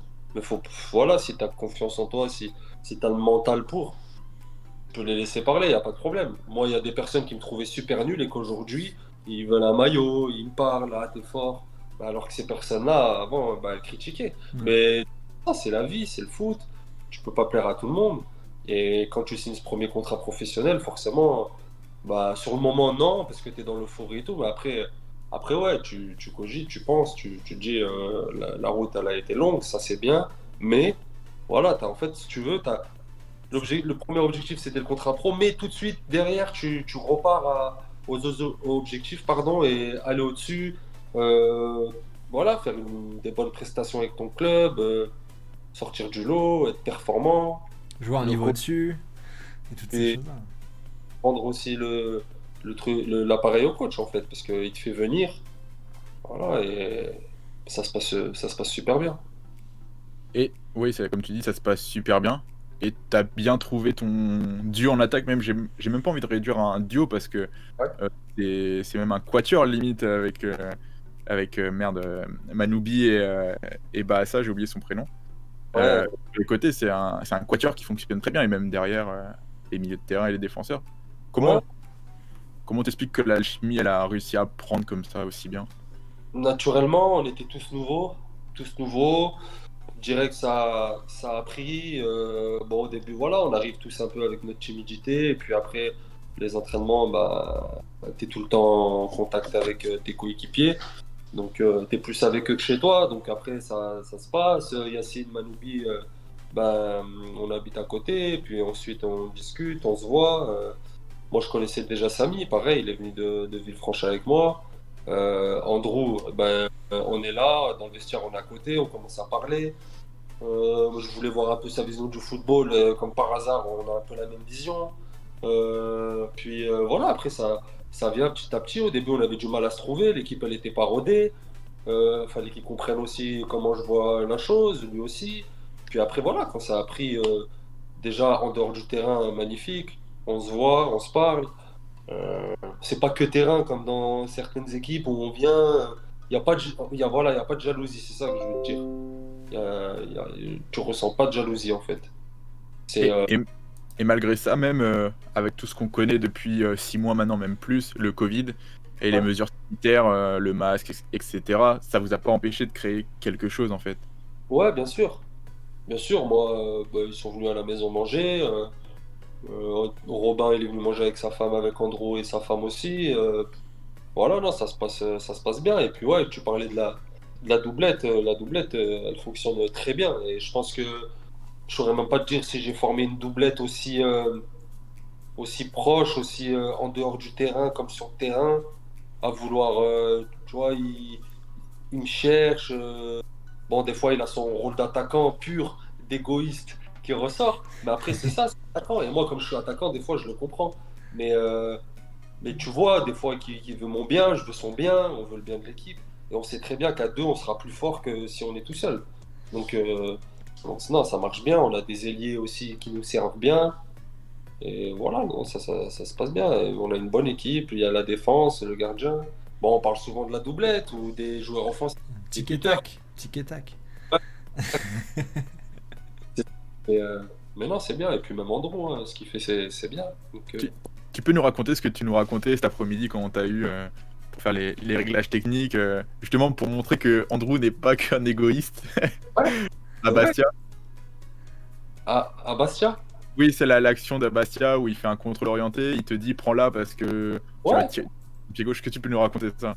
ouais, c'est bah Andrew, bah il est égoïste des fois parce qu'il est attaquant, mais c'est un attaquant. S'il a pas, en tant qu'attaquant, si t'es pas des fois égoïste, bah il y a des situations où tu vas pas marquer. Mais il est pas que égoïste, il m'a fait marquer. Lyon-la-Duchère, contre Orléans. Et à Bastia, l'anecdote, il fait son contrôle orienté où il élimine super bien le défenseur et il est sur son pied gauche. Il a aussi le pied gauche, il aurait pu la tirer. Et dans le feu de l'action, il me dit de la prendre. Donc c'est moi qui frappe du pied gauche. Toi, tu croyais qu'il m'avait crié dessus, mais non. Ça lui ressemble aussi de crier dessus, c'est pour ça aussi. C'est pour ça. Mais on pense à lui parce qu'on sait que moi je sais qu'Andrew, normalement il est là, il écoute. Donc là je pense il s'est rapproché un peu de son portable et il a dit il a le portable dans une main et le match du Mans contre le Red Star qui se joue en ce moment sur l'ordinateur à côté. Donc T'es sûr qu'il est pas couché là? Il est 22h quand même. ah, je pense qu'il est sur le match du Mans et qu'il regarde ça parce que je lui ai dit qu'il y avait un quiz sympa à la fin, donc je pense qu'il est là. Alors d'ailleurs pour les gens qui suivent là comme ça en direct, il y a un partout entre le Mans et le Red Star actuellement dans ce championnat de national. Voilà, c'est important aussi, je pense que ça t'intéresse aussi un peu, Hotman. Voilà. T'as les buteurs, Basile, pour être complet ou pas? J'ai les buteurs, j'ai les buteurs, oui, bien sûr que je les ai. J'ai les buteurs. Le premier buteur, c'est Ghislain Gimbert pour Le Mans à la 11e minute. Et Sherendoy qui a égalisé à la 26e minute de jeu. On est à la 65e minute de jeu actuellement. Il reste encore du temps dans ce match entre Le Mans et le Red Star. Et actuellement, le Red Star est 3e à 31 points. C'est-à-dire à 6 points de vous, Quevilly-Rouen. Et Le Mans qui est 6e, qui est déjà à 11 points de vous là-dessus. Voilà pour les précisions. Et si le Red Star vient à marquer, ils reviendront à 4 petits points de vous. Voilà. Et pour revenir sur Andrew, il est venu gratter, me demander c'était quoi le quiz. Hein. Ah ouais? Ouais, il sait ce que c'est. C'est parfait ça. Il est là. J'ai raté 5 minutes, j'ai plus de 4G. Il nous a mis. Bah, justement, c'est peut-être le moment de... Ouais. J'ai envoyé le message à Hotman, alors le temps que ça s'envoie. Ouais. On a un message vocal, on a reçu un message vocal tout dans l'après-midi. Et du coup, on va le diffuser. On va le diffuser en direct. Alors, comme ce que vous entendez ne va pas être entendu par Hotman, on lui envoie techniquement le message. Il va pouvoir écouter. Et on va partir sur ce message vocal dans quelques secondes. Je te laisse nous dire quand est-ce que t'as reçu le message. Hotman, parfait. On va te laisser écouter et puis on va le lancer tout de suite. C'est ok? C'est bon, tu l'as? Je vais aller l'écouter. Ça marche. Vas-y. Let's go. Allez. Nous on l'envoie. C'est parti. Ok. Voilà, let's go pour le message vocal reçu tout à l'heure. Hotman Dadoun, gros râleur sur le terrain. Voilà, on est un peu pareil là-dessus, donc je le rejoins. Gros râleur, très gros mauvais perdant. On peut lui demander ce matin, je pense qu'il était pas très heureux. Et sinon, à part qu'il met 500 sucres dans son thé et il pense toujours que c'est pas assez sucré. Mais sinon à part ça, super mec et très bon joueur. Et je kiffe jouer avec lui, je kiffe jouer avec toi, Hotman, parce que je sais que tu vas entendre ce message. Et voilà, que ça dure, c'est top. Allez, bisous. Voilà, on a eu ce message, parfait, il vient de se terminer le message, on était bien synchro, on a bien réalisé, Dylan, parce que c'était pas facile techniquement à gérer. Ouais, c'était pas facile, ouais. C'était pas facile techniquement. Voilà, on voit ton grand sourire, Hotman, avec ce message de monsieur Andrew Young. On sent la sincérité d'Andrew quand il dit qu'il veut avec toi, Hotman. Ouais, parce que c'est naturel, en plus c'est réciproque, il le sait. On en a même encore parlé ce matin, pendant de longues minutes. Et non, c'est réciproque, en espérant que ça va durer. On sait pas de quoi il fait demain, et en tout cas, il est râleur comme moi. Mais lui, il a une chose en plus, il met des mauvais coups. Dès qu'il va tacler alors qu'il n'est pas défenseur, il va s'énerver. Voilà. Je pique un peu, je dis des phrases qui vont piquer les coéquipiers. Et voilà, mais on est de gros râleurs. Un bon duo de râleurs, nous dit Jérôme dans le chat. Monter, il y a 500 sucres, mais c'est pas ça. C'est le thé oriental. Quand on fait des grosses théières, il faut mettre du sucre. Lui, il veut faire l'hygiène de vie, pas de sucre, que de l'eau. Une pomme et de l'eau, comme nous le disait Karim Azamoum la semaine dernière dans l'émission. C'était son régime quand il était redescendu en amateur à hier. Et ben, je pense qu'Andrew il est plus proche du thé, de la pomme et de l'eau que du thé avec du sucre. Pour le coup. Non, mais c'est vrai, en tout cas, en vrai, on fait vraiment un bon gros duo et c'est bien, faut que ça continue. Et qu'est-ce qui s'est passé ce matin du coup T'étais pas content? Non, ce matin, on fait une concert, je suis dans la bonne équipe et on tourne les bleus. J'étais avec le orange, on tourne les bleus. Mais incroyable. Les bleus, ils font cette émerveille, on les tourne. Et ensuite, le coach, il me fait passer avec les bleus. Tu t'es fait tourner? Ouais, mais Andrew, pourquoi là, il râle pas? Parce qu'il avait le bon rôle, il était joker, il était avec les deux équipes. Ah, l'escroc. Nous, des fois, on disait, vas-y, Andrew, il va nous aider, on lui donne la balle, il perd la balle. Mais défendre, il est avec l'équipe qui a la balle. Ah bah oui. Il a le bon rôle pour le coup. Après, il vient à la fin, il me tape sur l'épaule. Ah, ça, c'était dur aujourd'hui.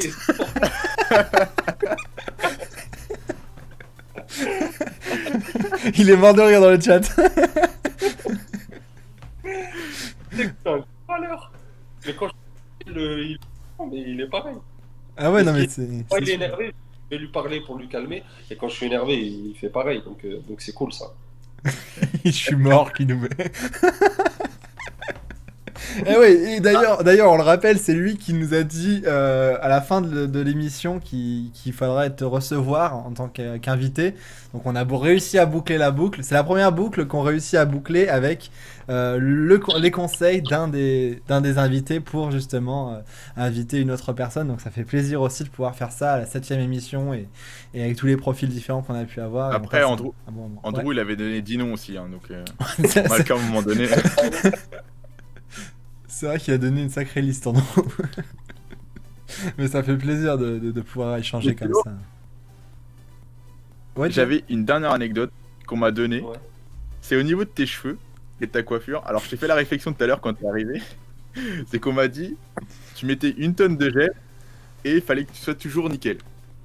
Est-ce que tu peux nous Ça, expliquer je mets ça? pas de gel. Ça vient de Villefranche. Parce que j'étais tout le temps bien coupé. C'est vrai. Ça, je te confirme, ça vient de Voilà, et Villefranche. ça vient de Maxime Jass. Ouais, peut-être, ouais. Non, je sais pas. Quand j'étais à Villefranche, je mettais de la cire. Et ouais, j'étais tout le temps coupé, tout le temps chez le coiffeur, une fois par semaine. Donc j'étais bien. Puis après, ça y est, des fois je me laisse aller. Bah tu vois là, je sais pas. Non, mais c'est bien. C'est bien au naturel aussi. Ouais, c'est bien, laisser pousser aussi. Voilà, QRM, on a changé de projet capillaire aussi. Ça marche mieux. Ouais, c'est bien ça. Andrew aussi, niveau gel, il est pas mal. Hein. Ah, Andrew, c'est Pento, lui.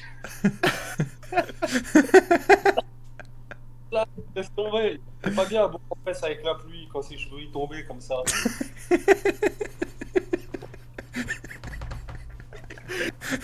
Ouais, quand il sort de la douche et qu'il va faire ses conférences de presse, là, les cheveux, c'est plus les mêmes. Hein. C'est plus pareil. Hein. Voilà. Et d'ailleurs, dans le chat, il y a Amine Z19 qui nous dit merci à Hotman pour le joli football qu'il propose. Félicitations. Et Yacine qui dit qu'il a raison. Donc voilà, deux compliments qui arrivent dans le chat. Ça fait plaisir aussi. Ça fait aussi plaisir tout ça. N'hésitez pas à poser vos questions si vous avez encore des questions dans le chat. N'hésitez pas.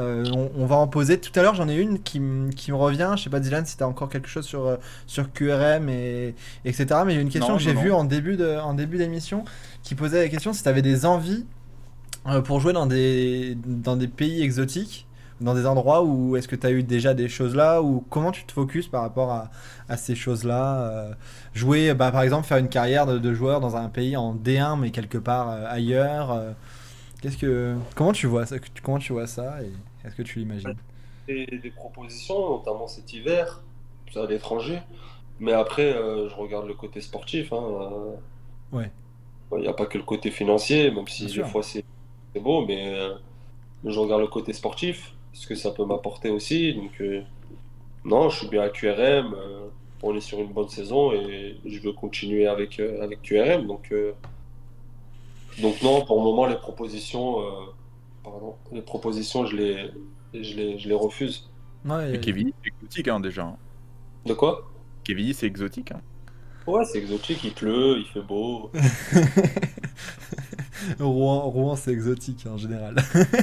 Non, non, mais c'est vraiment, c'est pas forcément là par rapport à un mercato imminent, tu vois. C'est vraiment par rapport à des choses comme ça. C'est à des pays où tu te dis, ah, le football, la culture, découvrir. Grâce au football, il y a des joueurs qui découvrent des cultures et on peut découvrir des cultures. Nous, on l'a vu avec Karim Azamoum la semaine dernière qui nous a dit, bah voilà, il a fait ses années à 3 en Ligue 1, il est passé de joueurs qui arrivent de National 3 à joueur qui devient capitaine d'une équipe de Ligue 1. Au fur et à mesure, il a passé ses caps, et etc. Et il a voulu changer de culture pour découvrir le foot espagnol, et ainsi de suite. Est-ce que toi, comme ça, pas dans un futur proche, même dans 5, 6, 10 ans, est-ce qu'il y a des endroits comme ça que tu aimerais bien, au niveau du foot ou de la vie, juste vivre? Non, pas spécialement, franchement, Ouais, moi, c'est s'il pas. y a un club avec le projet sportif qui va à côté, c'est bien pour moi et pour ma carrière et comme j'aime le football, j'irai. Ok. Pas, bon, bien sûr, pas les pays où la D1 c'est la CFA, hein, je dis pas ça, Oui, bien sûr. où vraiment pour le côté carrière, ça serait bien, j'irai. Ouais. Ouais. Après, je veux un pays en particulier, soit Espagne, Angleterre. Ouais. Ok, ok. On nous demande aussi, on nous a demandé tout à l'heure aussi pourquoi après Villefranche t'es pas venu en D1 algérienne. Tout à l'heure j'ai lu ça dans le chat. C'est. Ouais, ouais, j'ai eu pas mal de demandes cet été, aussi cet hiver. Ok.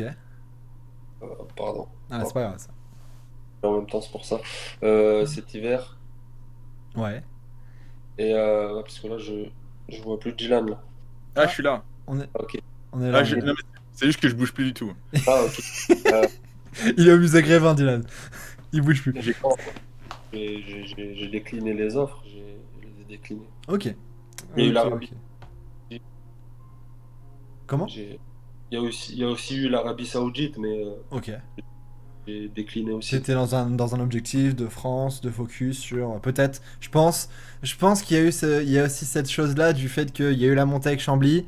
Tu n'as pas pu participer à jouer en niveau au-dessus en Ligue 2 et maintenant c'est l'objectif, je pense, qui te guide aussi de jouer en Ligue 2 et de jouer en France.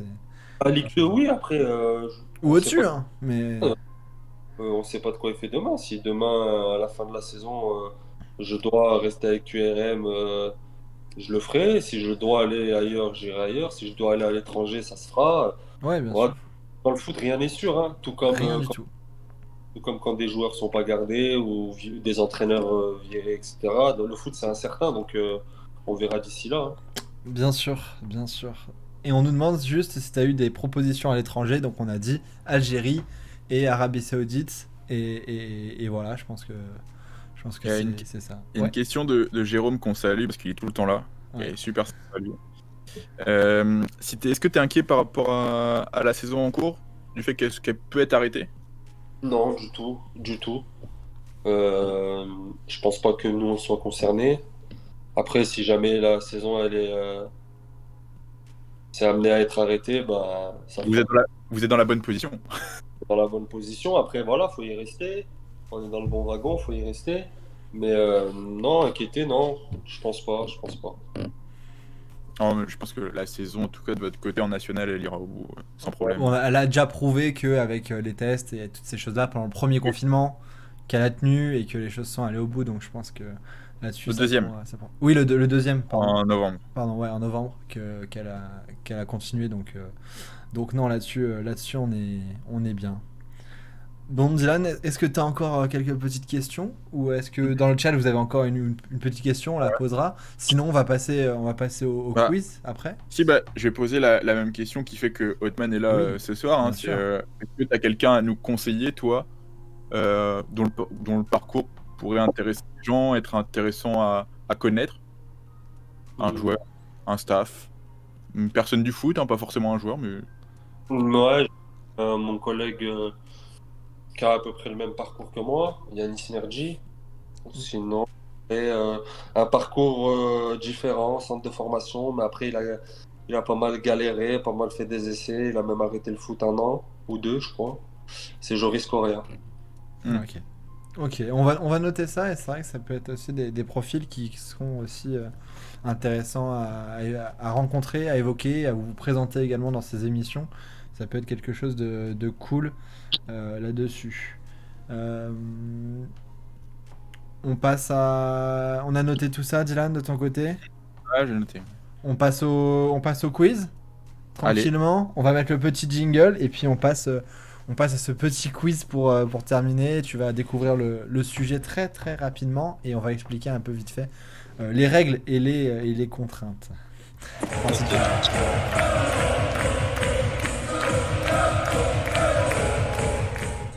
voilà, le jeu, il est là. Vous êtes dans le chat. Vous avez sur l'écran le thème. Je vais pas le cacher. C'est CR7. Cristiano Oh. Ronaldo. Quelques petites Non, mais questions. attends. Avant que tu Oui, introduises vas-y. et tout, Vas-y. faut mettre les choses à plat. La semaine dernière, tu t'es engagé à faire un quiz. Bon, tu n'as pas eu le temps. Oui, c'est vrai, mince. Je passe Du au coup, pivot. moi, j'en avais pas fait. Et cet après-midi, quand Oddman est arrivé, tu m'as demandé est-ce que t'as fait un quiz? Moi, je n'étais pas au courant qu'il fallait faire un quiz. Bon, du coup, j'ai un peu rebondi vite fait. J'ai demandé vite fait à Oddman, qui n'a rien vu venir, je pense, qui était son joueur préféré. Je lui ai fait un quiz sur son joueur préféré. T'as choisi, hein. De quoi? La facilité, t'as choisi. Non, mais Bah, la facilité, rapidité, et voir si tu connais vraiment CR7, du coup. Ouais, on va voir. c'est vrai. hein, ça- Alors, c'est vrai, je devais faire un quiz. Là-dessus, c'est vrai. Je t'avais prévenu quand même samedi, Dylan, que je ne C'est vrai, pouvais- c'est je vrai. ne pourrais pas le faire. Voilà. C'est vrai. Mais voilà, c'est vrai que j'avais dit que j'en ferais un et les choses ont fait que je n'ai pas pu. Mais du coup, on a ce quiz sur CR7 avec une petite règle, contrainte. Tu vas pouvoir répondre tranquillement, il n'y a rien à perdre, etc. Seul truc qu'il y a à perdre, c'est une photo dossier à chaque erreur. On a trouvé une photo sur lesquelles on hésite entre toi et CR7, tu vois, sur les photos. Et du coup, à chaque erreur sur le quiz de Dylan, il y aura une photo de toi en presque CR7. Voilà. voilà pour tout ça. Dans le chat, vous pouvez jouer également. Othman n'a pas le chat devant lui. Et puis même si vous voulez jouer, de toute façon, ça va aller rapidement. Je crois qu'il y a 8 questions en tout. Ouais, c'est Dylan. vrai. Comment 8 questions, c'est sûr, je vais me tromper. Il y aura une photo dossier qui va sortir. Bah oui, c'est le but. J'espère que c'est pas trop dossier. Hein. Non, franchement, c'est pas trop Non, dossier. Non, ça va. C'est pas trop dossier. C'est vraiment dans le cadre CR7, tu vois. C'est dans le thème CR7. Ok, c'est Voilà. bon, ça va. Voilà. T'es prêt pour la première question? Allez, j'écoute. Bah, combien de ballons d'or il en a gagné, tout simplement? 5. Ah, c'est une bonne réponse. Voilà. Mais moi, je suis juste là, j'attends juste de sortir les photos. Là, c'est une question bonus, hein, mais est-ce que t'as les années par hasard? Non. Ça compte pas. Ça compte pas. Non, ça compte pas. 2008. Ah, c'est bon. 2013. Ouais, c'est bon. 2014. Ouais. 2016. Ouais. 2017. Et bingo. Ding, ding, ding, ding, Bravo. ding. Allez, franchement, c'est fort. C'est fort. Bien joué. Bien vu sur celui-là. C'est complet. Deuxième question, un peu plus dur. CR7 a joué 872 matchs. À 10 buts près, combien de buts il a mis dans sa carrière? En toute sa carrière? En match officiel. Oui. Qu'est-ce que t'appelles le match officiel, les matchs amicaux? Match amicaux, ça on compte pas? Non. Sur l'échelle de Pelé ou sur. Non, pardon. Non, oui, ça va, oui, match officiel, ouais. Match officiel. 10 buts près. Ouais. 10 buts près, ouais. 761. Ah, c'est un peu moins. Yes. La première photo. Attends, première c'était- photo. Et tu rigoles ou quoi? 658 buts. Je t'ai dit combien? 761. Ah ouais, je suis un fou. Ouais, c'est... Du coup, la première photo, elle est là. Elle est presque CR7. Je vous la mets juste ici. Tu pourras aller voir ça au final. Il y a quand même des airs de ressemblance, non à des moments. Est-ce que tu as essayé de ressembler à CR7 à des moments? J'ai jamais essayé de lui ressembler. Pourtant, le chat, vous pourrez juger, mais On a failli faire un quiz CR7 ou Hotman. Hein. Ah, il y a des. En mélangeant Franchement, il y les a des deux. Hein. fois, je pense que la coupe de cheveux, il t'a inspiré, non? Non, mais la coupe de cheveux, oui, c'était à la mode. Mais tu peux pas ressembler à quelqu'un parce que t'as sa coupe de cheveux. T'as le petit visage aussi par moment. Dylan, tu fais la coupe à CR7, tu ressembles pas à CR7. Mais non, oui. Non, mais il y a quand même des formes de visage, sans la barbe, tout ça. Enfin, tu verras. Proche de Lionel Messi, là. Ouais, tu te rapproches de ça. Je vais changer le jeu. Il y a Jérôme qui nous met dans le chat. En tout cas, je veux pas être chauvin, mais on les a jamais vus les deux au même endroit. Donc, on t'a vu avec Matuidi et Dybala, ça oui, mais pas avec CR7. Donc on sait pas, c'est peut-être. Elles sont soft les photos, il y a pire, nous dit Yacine. Ouais, mais on est gentil aussi. On est vraiment. gentil, c'est des choses voilà, qui sont publiées par toi à un moment donné. Ah, Donc c'est que Voilà. t'as quand même, il y a quand même du tri. On n'a pas non plus été chercher des potes de potes qui te sortent des photos. Ou... Voilà, on n'a pas été faire comme Andrew. Andrew, on lui a sorti une photo, il est allongé sur le lit avec des bonbons dans une chambre d'hôtel juste avant d'aller voir des anges de la télé-réalité, tu vois. Oh Donc, là là. C'était un grand moment, ça, quand il avait 17 ans, tu vois. Donc voilà, voilà. Donc bon, voilà, bon, cette petite première photo, elle est là, elle est sympa. Elle est sympa. Et on va continuer sur le quiz CR7, Dylan. En quelle année est arrivé CR7 à Manchester United? 2002, Non, 2001, non. 2003. 2003, ouais. Et ben, on passe sur la deuxième photo, presque CR7. Il doit commencer à jouer avec le Sporting en 2002. Il doit faire une saison avec le Sporting avant de partir à United. Ah ouais? Putain, j'aurais dit 2002. Non, c'était 2003-2004. Ah, il a raison, Jérôme. On va pas mettre des photos de trop d'ossi, sinon personne voudra. Bah ouais, non, on va pas non plus mettre des photos trop d'os. Faut quand même que les gens acceptent de venir. Non, en vrai, mais c'est vraiment, ça m'a marqué, tu vois, parce que Dylan, il avait prévu de faire son quiz CR7, et quand je suis allé chercher les photos, de regarder plein de photos de toi, à niveau là, et tout ça, Sans barbe et tout, on me le disait déjà. et ben ouais, mais là, vraiment, tu vois, les photos, je pense que dans le chat, dites-nous dans le chat, même les gens qui connaissent Hotman, dites-nous, parce que là, les photos, enfin, moi, ça m'a marqué, hein. Je suis allé sur Facebook, j'ai regardé des photos, j'ai fait, il y a CR7 à niveau là. Et franchement, en plus, t'as le numéro 7 et tout. Enfin, à un moment donné. Ouais. T'as célébré comme lui à un moment donné ou pas? Jamais. Jamais. Ouais. Trop de respect pour CR7. C'est pour lui, c'est sa célébration. Ouais. Ça, c'est les Non, bons. mais parce que quand tu vas sur les terrains de jeunes, maintenant, t'as beaucoup de jeunes qui célèbrent comme Oui. CR7 hein, dans les tournois, etc. Ouais, mais bon, après, ça y est, c'est trop. C'est Faut trop pas voyant. C'est trop voyant. Faut recopier, ça sert à rien. Il y a Andrew qui met, c'est les mêmes. Oh, Andrew, je sais pourquoi il est là. Je lui ai vendu qu'il y avait des photos sympas jusqu'à la fin. Donc, je sais pourquoi il est là. C'est Oh. parfait. On passe à la prochaine question. Allez, let's go. Justement, il est arrivé en 2003 à Manchester United pour combien de millions d'euros? quoi ces questions? Ah, ça fait réviser la culture CR7. Non, mais... combien de millions d'euros il est arrivé? Réfléchis, c'était quand même à une autre époque qu'aujourd'hui, avec des sommes un peu quand même moins disproportionnées. J'ai le droit à combien de chances? Allez, on Ah, une seule. en laisse deux. On en laisse deux. Deux vas-y. Allez, deux, allez. Et on dit plus et moins. Ou moins. Comme ça, 19? Moins. 17? Non, c'était Ah, encore moins. 11? 15 millions. Ah ouais, je savais pas. 15 millions là-dessus pour CR7 à cette époque-là.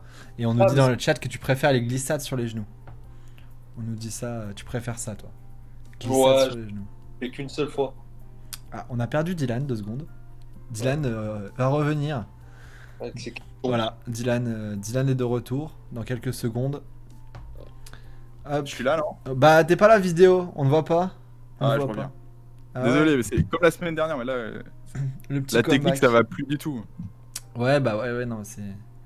Attends, j'ai rebranché ma souris parce que là... Ah, la Bretagne, hein, Saint-Brieuc, hein, et pas forcément. Ils ont perdu le l'homéoté, ils ont perdu la connexion avec. Hein. On t'entend, mais on te voit toujours pas. On t'entend. J'arrive. Ouais. On a besoin de toi, Dylan. Ah ouais. Ah là là. C'est pas facile de savoir ces chiffres-là à ce moment-là, à cette époque-là et tout. Oh, Allez, le retour.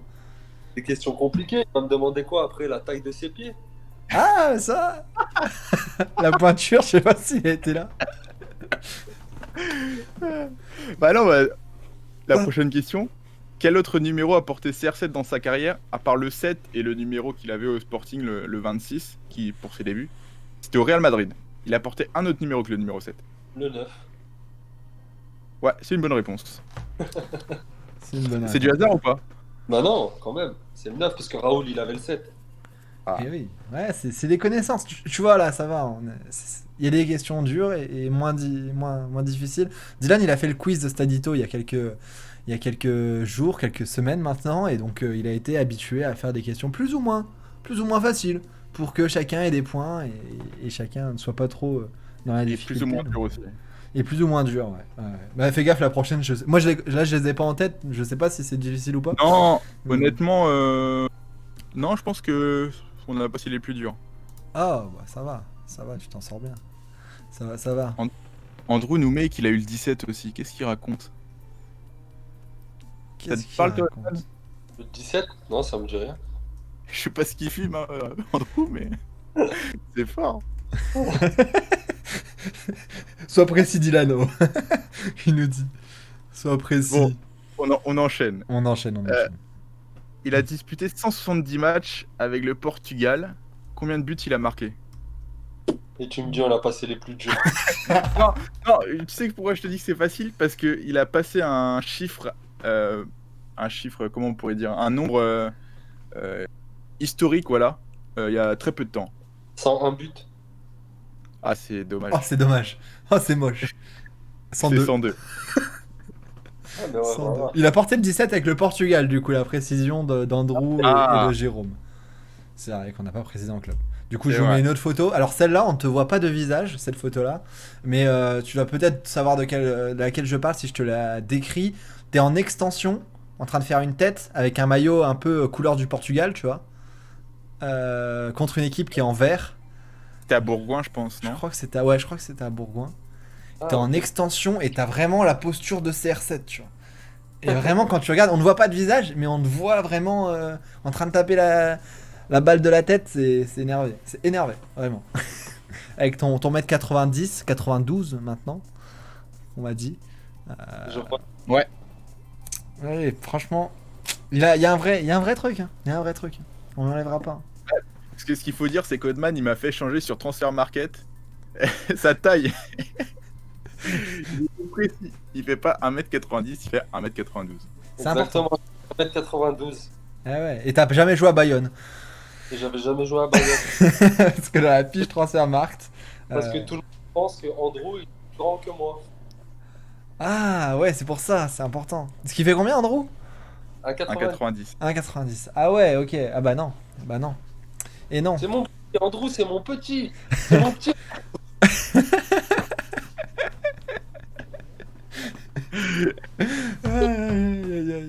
Incroyable. Allez, on enchaîne. Vas-y, c'est on la enchaîne. avant-dernière question. Avant-dernière question. Combien de Ligue des Champions a-t-il gagné?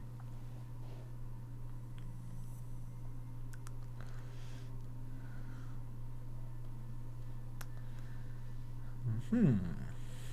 5. Non, 4. 4, ouais.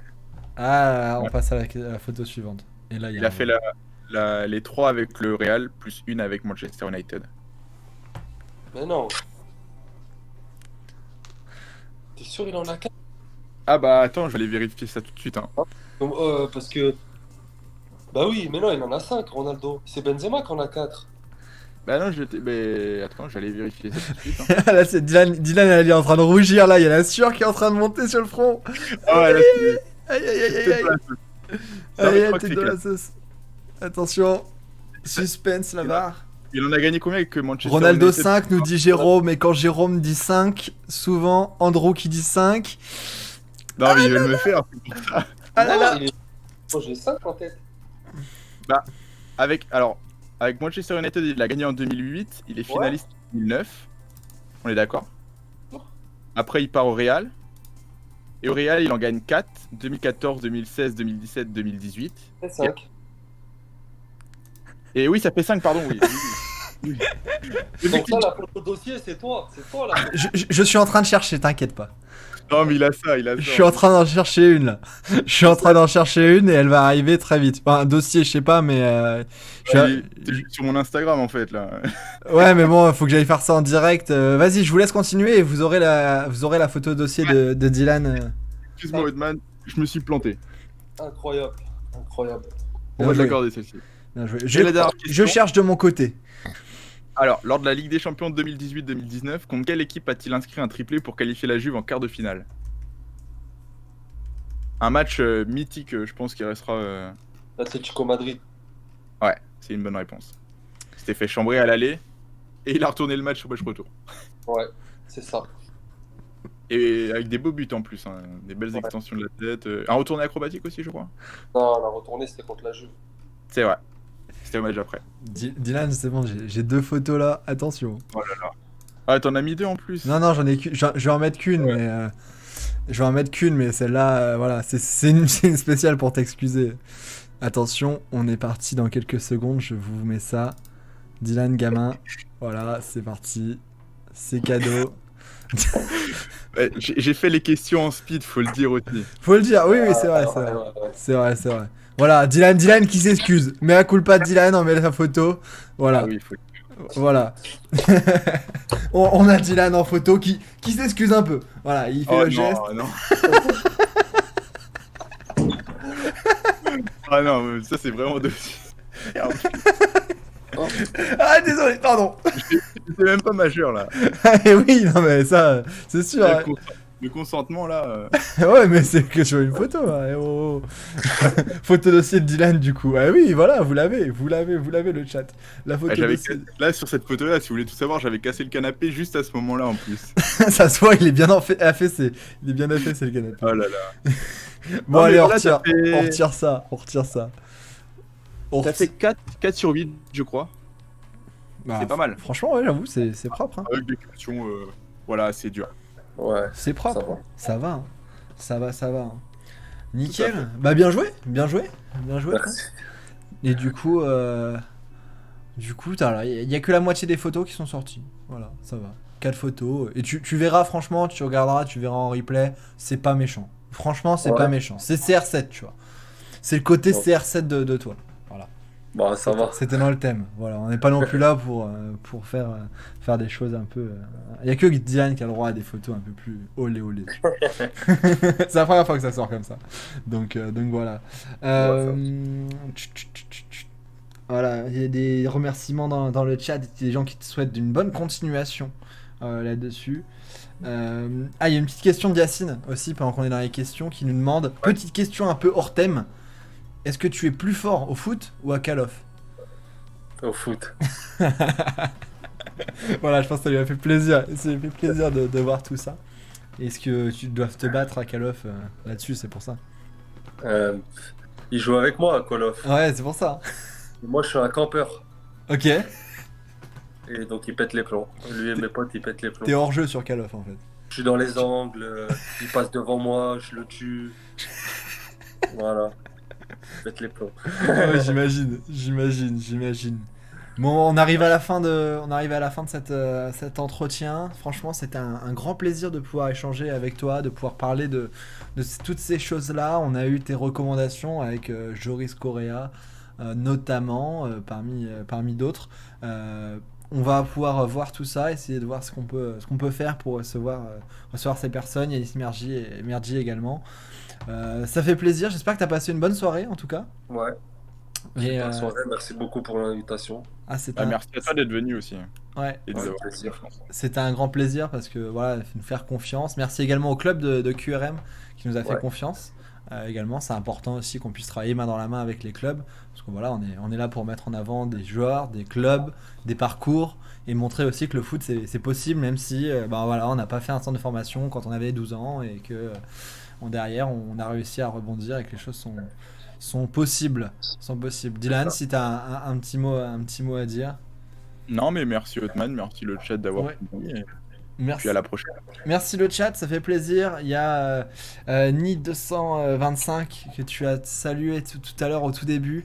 NY225 qui nous dit regarde, j'ai regardé jusqu'au bout, note-le bien. Voilà. Ouais, C'est- c'est un bon. Il a regardé jusqu'au bout. Eh oui. Donc ouais, non, c'est cool, ça fait plaisir. Si vous avez manqué quoi que ce soit, le replay est disponible, Stadito Replay. Si vous voulez revoir également les anciennes interviews, tout est disponible sur la chaîne YouTube. Ça sera avec plaisir. Il y a Andrew Young, Valentin Liénard, Antoine Lemarié, Estelle Laurier, qui est une joueuse en Bundesliga.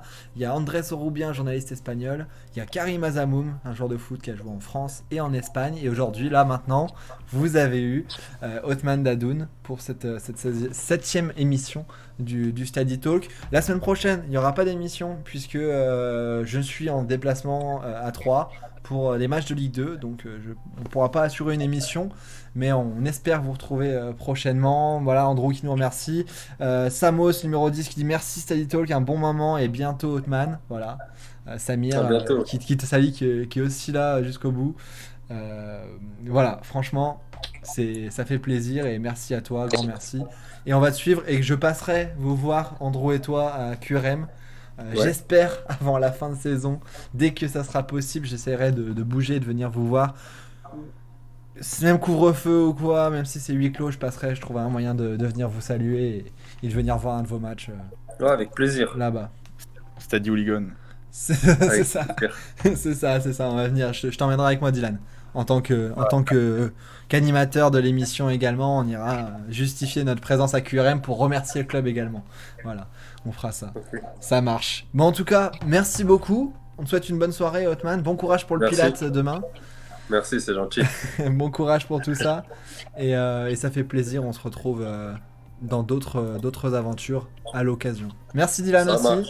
Merci. Et Bonne puis soirée. Salut à tous, bonne soirée. bonne soirée à Ouais. tous, bonne soirée au chat. Merci beaucoup, Salut. merci à tous. Salut!